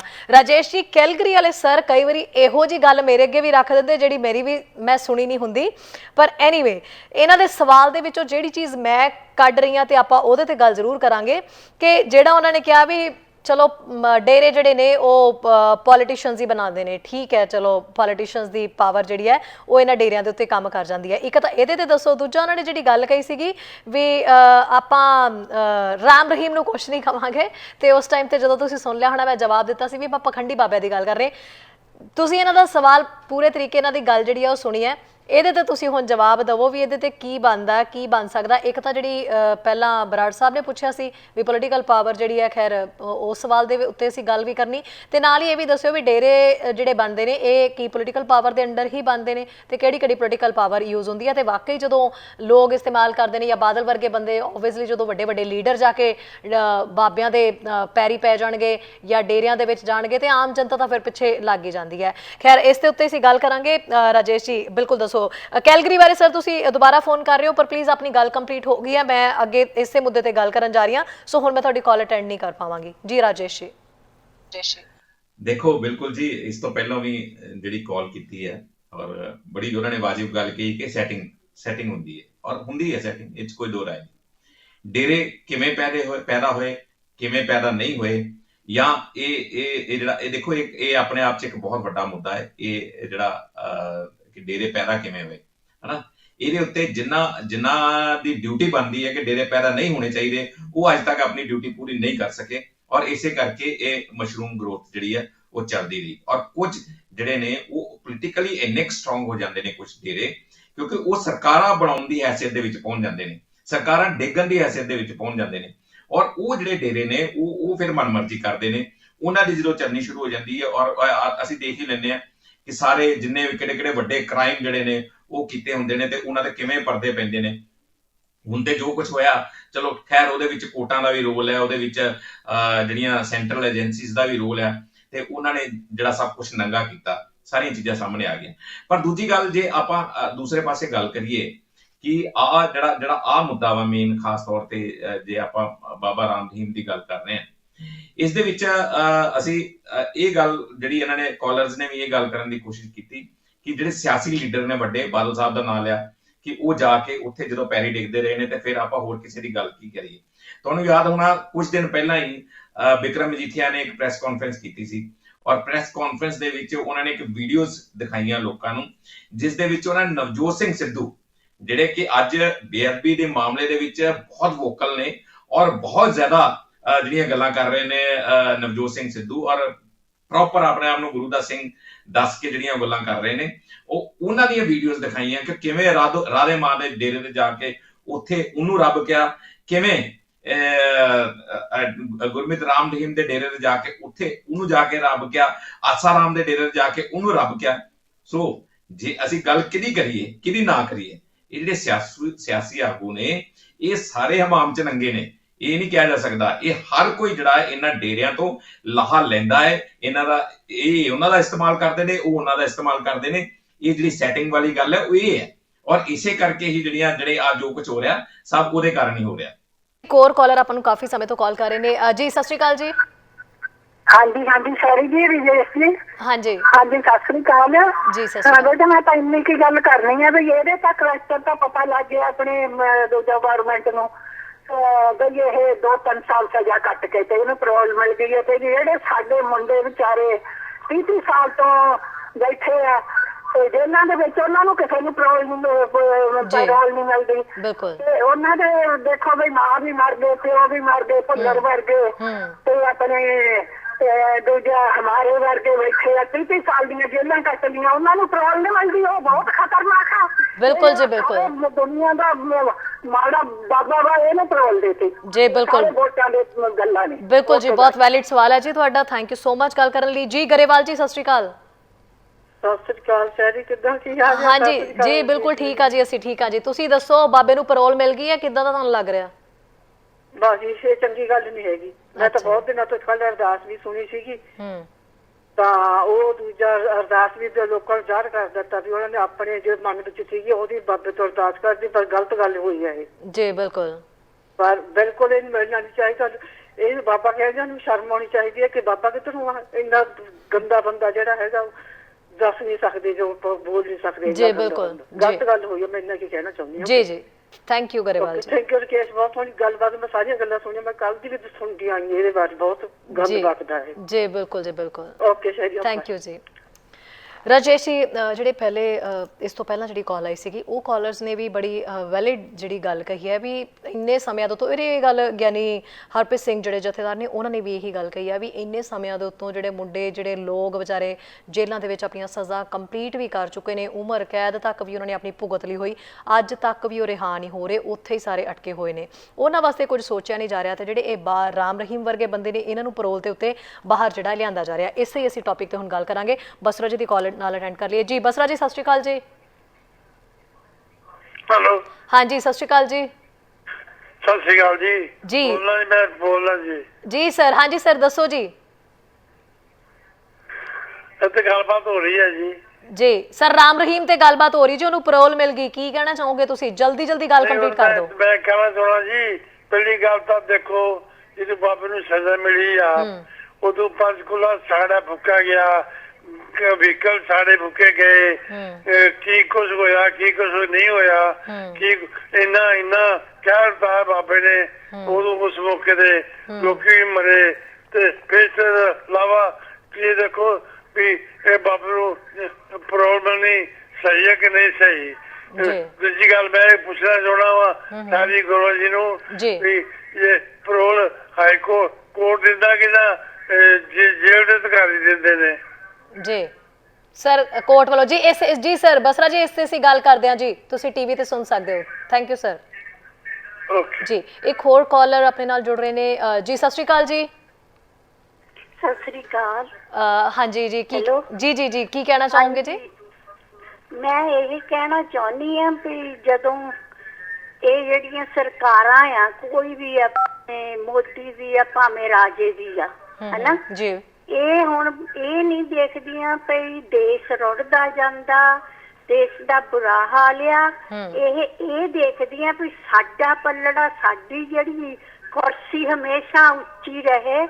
ਤੇ ਇੱਕ ਬਦਮਾਸ਼ ਨੂੰ ਇਹਨੇ ਜੇਲ੍ਹ ਚੋਂ ਕੱਢਿਆ ਤੇ ਬਾਕੀ ਜਿਹਨਾਂ ਨੂੰ ਸਜ਼ਾਵਾਂ ਇੰਨੀਆਂ ਦਿੱਤੀਆਂ, ਵੀਰਾਂ ਨੂੰ ਜਿਹਨੇ ਚੰਗੇ ਵੀ ਕੰਮ ਕੀਤੇ ਸੀ, ਤਾਂ ਇਹ ਬਿਲਕੁਲ ਇਹ ਸਾਰੀਆਂ ਸਰਕਾਰਾਂ ਰਲੀਆਂ ਮਿਲੀਆਂ ਆ ਜੀ। ਇਹ ਨਾ ਕਹੋ ਕੱਲੀ ਬੀਜੇਪੀ ਆ, ਇਹ ਕੈਪਟਨ ਵੀ ਨਾਲ ਹੀ ਆਏ ਜੀ। ਬਿਲਕੁਲ ਜੀ, ਬਿਲकुल।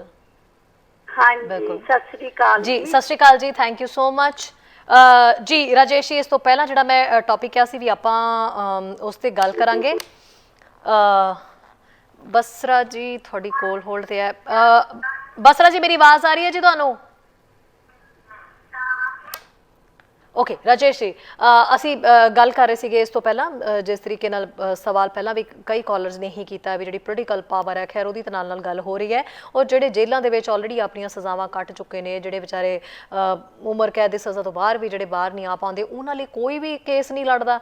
ਤੇ ਦੂਜਾ ਇੱਕ ਜਿਹੜੇ ਕਾਲਰ ਆਪਣੇ ਨਾਲ ਬਾਅਦ ਚ ਜੁੜੇ ਸੀ, ਉਹਨਾਂ ਨੇ ਕਿਹਾ ਸੀ ਵੀ ਇਹ ਹਾਈ ਕੋਰਟ ਪੈਰੋਲ ਦਿੰਦੀ ਹੈ ਜਾਂ ਫਿਰ ਪੁਲਿਸ, ਖੈਰ ਇਹ ਜਨਰਲ ਜੀ ਗੱਲ ਹੈ, ਇਹਦੇ ਤੇ ਵੀ ਥੋੜਾ ਐਕਸਪਲੇਨ ਕਰ ਦਿਓ। ਬਿਲਕੁਲ ਵਾਜਿਬ ਗੱਲ ਹੈ ਕਿ ਜਿਹੜਾ ਇਹ ਸਵਾਲ ਇਹਨਾਂ ਨੇ ਚੁੱਕਿਆ ਹੈ, ਔਰ ਜਥੇਦਾਰ ਨੇ ਵੀ ਇਹ ਗੱਲ ਕੀਤੀ, ਜਿਵੇਂ ਕਿ ਤੁਸੀਂ ਵੀ ਦੱਸਿਆ ਕਿ ਜਥੇਦਾਰ ਨੇ ਵੀ ਇਹ ਗੱਲ ਕੀਤੀ ਹੈ ਕਿ ਜਿਹੜੇ ਖਾਸ ਤੌਰ ਤੇ ਬੁੜੈਲ ਜੇਲ੍ਹ ਦੀ ਉਹਨਾਂ ਨੇ ਗੱਲ ਕੀਤੀ ਕਿ ਉੱਥੇ ਜਿਹੜੇ ਸਿੱਖ ਨੇ ਜਿਹੜੇ ਉਹਨਾਂ ਦੀ ਰਿਹਾਈ। ਔਰ ਦੇਖੋ ਸਭ ਤੋਂ ਵੱਡੀ ਗੱਲ ਹੈ ਜਿਹੜੀ ਉਹਨਾਂ ਨੇ ਕਨਫਰਮ ਕੀਤੀ ਇਹ ਗੱਲ ਕਿ ਉਹ ਲੋਕ ਜਿਹੜੇ ਕਰੋਨਾ ਪੋਜ਼ਿਟਿਵ ਨੇ ਉੱਥੇ, ਉਹਨਾਂ ਨੂੰ ਰਿਹਾਈ ਨਹੀਂ ਦਿੱਤੀ ਜਾ ਰਹੀ, ਉਹਨਾਂ ਨੂੰ ਪੈਰੋਲ ਨਹੀਂ ਦਿੱਤੀ ਜਾ ਰਹੀ, ਰਿਹਾਈ ਸੌਰੀ ਗਲਤ ਸ਼ਬਦ ਕਿਹਾ ਗਿਆ ਕਿ ਉਹਨਾਂ ਨੂੰ ਪੈਰੋਲ ਤੱਕ ਨਹੀਂ ਦਿੱਤੀ ਜਾ ਰਹੀ, ਰਿਹਾਈ ਦੀ ਤੇ ਗੱਲ ਦੂਰ ਦੀ ਹੈ, ਪੈਰੋਲ ਨਹੀਂ ਦਿੱਤੀ ਜਾ ਰਹੀ। ਤੇ ਫਿਰ ਅਜਿਹੇ ਸ਼ਖਸ ਨੂੰ ਜਿਹਦੇ ਇੰਨੇ ਜਿਹੜੇ ਕਾਲੇ ਕਾਰਨਾਮੇ ਸਾਹਮਣੇ ਆ ਗਏ ਲੋਕਾਂ ਦੇ ਸਾਹਮਣੇ, ਔਰ ਇੰਨੇ ਸੀਰੀਅਸ ਕੇਸਿਸ ਨੇ ਕਿ ਜਿਹਨੂੰ ਮਤਲਬ ਸ਼ਬਦਾਂ ਦੇ ਵਿੱਚ ਬਿਆਨ ਨਹੀਂ ਕੀਤਾ ਜਾ ਸਕਦਾ, ਔਰ ਇੱਕ ਲੜੀਵਾਰ ਕੇਸਿਸ ਦੀ ਲੜੀ ਆ ਜਿਹੜੀ ਜਿਸ ਦੇ ਵਿੱਚ ਕਿ ਕਈ ਚੀਜ਼ਾਂ ਜਿਹੜੀਆਂ ਨੇ ਕੋਰਟ ਨੇ ਪ੍ਰੂਵ ਵੀ ਕਰ ਦਿੱਤੀਆਂ, ਉਹ ਸਾਰੀਆਂ ਚੀਜ਼ਾਂ ਕੋਰਟ ਦੇ ਵਿੱਚ ਆ ਗਈਆਂ। ਪਰ ਉਸ ਦੇ ਬਾਵਜੂਦ ਇਸ ਢੰਗ ਨਾਲ ਜਿਹੜੀ ਹੈ ਪੈਰੋਲ ਮਿਲ ਜਾਣੀ, ਔਰ ਦੂਸਰੇ ਪਾਸੇ ਜਿਹੜੇ ਕਨਫਰਮਡ ਕੇਸਿਸ ਜਿਹੜੇ ਕਰੋਨਾ ਦੇ ਪੋਜ਼ਿਟਿਵ ਕੇਸਿਸ ਆ, ਉਹਨਾਂ ਨੂੰ ਪੈਰੋਲ ਨਹੀਂ ਮਿਲਣੀ, ਇਹ ਵਾਕਈ ਕਿਤੇ ਨਾ ਕਿਤੇ ਚਿੰਤਾ ਦੀ ਗੱਲ ਹੈ। ਔਰ ਦੇਖੋ ਸਭ ਤੋਂ ਵੱਡੀ ਗੱਲ ਕਿ ਜਿਹੜੇ ਸ਼ਖਸ ਜਿਹੜੇ ਆਪਣਾ ਕੋਈ ਸਜ਼ਾ ਪੂਰੀ ਕਰ ਚੁੱਕੇ ਨੇ, ਉਹਨਾਂ ਨੂੰ ਰੱਖਣਾ ਇਹ ਕੋਈ ਨੈਚੁਰਲ ਜਸਟਿਸ ਵਾਲੀ ਗੱਲ ਹੈਗੀ ਨਹੀਂ ਕਿ ਬਿਲਕੁਲ ਉਹਨਾਂ ਨੂੰ ਸਜ਼ਾ ਪੂਰੀਆਂ ਕਰਨ ਤੋਂ ਬਾਅਦ ਅਸੀਂ ਅਕਸਰ ਕਵਰੇਜ ਕਰਦੇ ਹਾਂ ਕਿ ਜਿੱਦਾਂ ਹੁਣ ਪਾਕਿਸਤਾਨ ਦੇ ਜਿਹੜੇ ਇੱਧਰ ਕੈਦੀ ਹੁੰਦੇ ਆ ਜੇਲ੍ਹਾਂ ਦੇ ਵਿੱਚ ਬੰਦ, ਉਹਨਾਂ ਨਾਲ ਅਕਸਰ ਏਦਾਂ ਹੁੰਦਾ ਹੈ, ਜਾਂ ਜਿਹੜੇ ਪਾਕਿਸਤਾਨ ਦੇ ਵਿੱਚ ਜਿਹੜੇ ਕੈਦੀ ਬੰਦ ਹੁੰਦੇ ਨੇ ਉਹਨਾਂ ਨਾਲ ਅਕਸਰ ਹੁੰਦਾ ਹੈ ਕਿਉਂਕਿ ਦੂਜੇ ਦੇਸ਼ 'ਚ ਨੇ। ਤੇ ਉੱਥੇ ਇਸ ਤਰ੍ਹਾਂ ਹੁੰਦਾ ਕਿ ਉਹ ਆਪਣੀ ਸਜ਼ਾਵਾਂ ਪੂਰੀਆਂ ਕਰ ਚੁੱਕੇ ਹੁੰਦੇ ਨੇ ਤੇ ਕੋਈ ਪਰਵਾਹ ਨਹੀਂ ਕਰਦਾ, ਉੱਥੇ ਬੈਠੇ ਰਹਿੰਦੇ ਨੇ। ਇੱਥੋਂ ਤੱਕ ਕਿ ਉਹਨਾਂ ਦੇ ਵੇਅਰ ਅਬਾਊਟਸ ਵੀ ਕਈ ਵਾਰੀ ਨਹੀਂ ਦੱਸੇ ਜਾਂਦੇ, ਹਾਲਾਂਕਿ ਇੱਥੋਂ ਟੀਮਾਂ ਵੀ ਜਾਂਦੀਆਂ ਨੇ, ਉਹ ਜਿਹੜੇ ਤੱਥ ਨੇ ਉਹ ਲੁਕਾ ਲਏ ਜਾਂਦੇ ਨੇ। ਪਰ ਜੇ ਆਪਣੇ ਦੇਸ਼ ਦੇ ਵਿੱਚ ਰਹਿ ਕੇ ਅਜਿਹੀਆਂ ਚੀਜ਼ਾਂ ਹੋਣ ਤੇ ਇਹ ਬਹੁਤ ਮਾੜੀ ਗੱਲ ਹੈ ਕਿ ਇਹ ਨੈਚੁਰਲ ਜਸਟਿਸ ਜਿਹੜਾ ਉਹ ਪ੍ਰਵੇਲ ਕਰਨਾ ਚਾਹੀਦਾ ਹੈ। ਬਿਲਕੁਲ ਜਿਹੜੇ ਲੋਕ ਆਪਣੀਆਂ ਸਜ਼ਾਵਾਂ ਪੂਰੀਆਂ ਕਰ ਚੁੱਕੇ ਨੇ, ਜੇ ਉਹਨਾਂ ਨੇ ਕਿਤੇ ਨਾ ਕਿਤੇ ਕੋਈ ਕੁਝ ਕੀਤਾ ਵੀ ਹੋਏਗਾ ਤਾਂ ਉਹਨਾਂ ਨੂੰ ਜਿਹੜੀ ਆ ਪੈਰੋਲ ਮਿਲਣੀ ਜਾਂ ਰਿਹਾਈ ਮਿਲਣੀ ਇਹ ਬੇਹੱਦ ਬਹੁਤ ਜ਼ਰੂਰੀ ਹੈ। ਤੇ ਇਸੇ ਕਰਕੇ ਫਿਰ ਹੀ ਜਿਹੜਾ ਕੁਦਰਤ ਦਾ ਕਾਨੂੰਨ ਹੈ ਉਹ ਪ੍ਰਵੇਲ ਕਰੇਗਾ। ਨਹੀਂ ਤੇ ਆ ਜਿਹੜੀ ਰਿਜ਼ੈਂਟਮੈਂਟ ਹੈ ਜਾਂ ਜਿਹੜੀ ਲੋਕਾਂ ਦੇ ਵਿੱਚ ਜਿਹੜੀਆਂ ਵੱਖਰੇ ਤਰ੍ਹਾਂ ਦੀਆਂ ਆਵਾਜ਼ਾਂ ਉੱਠਦੀਆਂ ਨੇ ਉਹ ਇਸੇ ਕਰਕੇ ਜਿਹੜੀਆਂ ਜਾਰੀ ਰਹਿਣਗੀਆਂ। ਇਹ ਜਿਹੜਾ ਨੈਚੁਰਲ ਜਸਟਿਸ ਉਹ ਪ੍ਰਵੇਲ ਕਰਨਾ ਚਾਹੀਦਾ। ਦੇ ਵਿੱਚ ਇਹ ਦੱਸ ਦੋ ਵੀ ਕਹਿੰਦੇ ਨੇ ਨਾ ਕਿ 100 ਦਿਨ ਚੋਰ ਦੇ ਤੇ 1 ਦਿਨ ਸਾਧ ਦਾ। ਹੁਣ ਜਦੋਂ ਸਰਕਾਰਾਂ ਦੀ ਗੱਲ ਹੁੰਦੀ ਹੈ, ਪੋਲੀਟੀਕਲ ਪਾਵਰ ਦੀ ਗੱਲ ਹੁੰਦੀ ਹੈ, ਤੇ ਦੂਜੇ ਪਾਸੇ ਰਾਮ ਰਹੀਮ ਵਰਗੇ ਬਾਬੇ, ਚੋਰ ਕੌਣ ਹੈ ਤੇ ਸਾਧ ਕੌਣ ਹੈ? ਖੈਰ ਐਡਮਿੰਟਨ ਤੋਂ ਇੱਕ ਕਾਲ ਆ ਰਹੀ, ਸਵਾਲ ਮੈਂ ਇਹਦਾ ਜਵਾਬ ਤੁਹਾਡੇ ਤੋਂ ਜ਼ਰੂਰ ਲੈਣਾ। ਐਡਮਿੰਟਨ ਤੋਂ ਇੱਕ ਕਾਲ ਆ ਰਹੀ, ਇਹ ਵੀ ਨਾਲ ਪਿਕ ਕਰਦੇ ਹਾਂ ਜੀ। ਸਤਿ ਸ਼੍ਰੀ ਅਕਾਲ ਜੀ। ਸਤਿ ਸ਼੍ਰੀ ਅਕਾਲ। ਹਾਂਜੀ ਸਰ, ਮੇਰਾ ਕੁਐਸਚਨ ਔਨ ਜਿਹੜਾ ਟੌਪਿਕ ਕਰੰਟ ਟੌਪਿਕ ਹੈ ਜੀ, ਲਾਈਕ ਰਾਮ ਰਹੀਮ ਦਾ, ਇਹ ਆਪਾਂ ਮੇਰੇ ਖਿਆਲ ਹੈ ਵੀ ਫੋਰਗੇਟ ਵਨ ਥਿੰਗ, ਇਹ ਪੋਲੀਟੀਸ਼ੀਅਨ ਦੇ likely to do all this thing. ਜਿਹੜੇ ਪੋਲੀਟੀਸ਼ੀਅਨ ਹੈਗੇ ਆ ਉਹਨਾਂ ਨੇ ਕਰਨਾ ਹੀ ਕਰਨਾ ਹੈ। ਆਪਾਂ ਭੁੱਲ ਗਏ ਇਹ ਤੇ ਆਪਾਂ ਵੀ ਫੋਰਗੇਟ ਦੈਟ ਕਿ ਮਿਸਟਰ ਬਾਦਲ ਦੇ 10 ਸਾਲ ਦੀ ਗਵਰਨਮੈਂਟ 'ਚ ਉਹ ਨਹੀਂ ਕਿ ਛੁਡਵਾ ਸਕੇ। How you expect from Amarinder ਜਾਂ ਬੀਜੇਪੀ ਦੇ ਪ੍ਰਾਈਮ ਮਿਨਿਸਟਰ ਤੋਂ ਉਹ ਛੱਡੇਗਾ? ਬੀਜੇਪੀ ਦੇ ਪ੍ਰਾਈਮ ਮਿਨਿਸਟਰ ਨੂੰ ਉਹ ਛੱਡਣ ਦੀ ਲੋੜ ਹੈ ਜਿਹੜਾ ਉਹਨੂੰ ਸੂਟ ਕਰਦਾ ਹੈ। ਉਹਨੇ ਰਾਮ ਰਹੀਮ ਨੂੰ ਛੱਡਤਾ ਪੈਰੋਲ ਤੇ।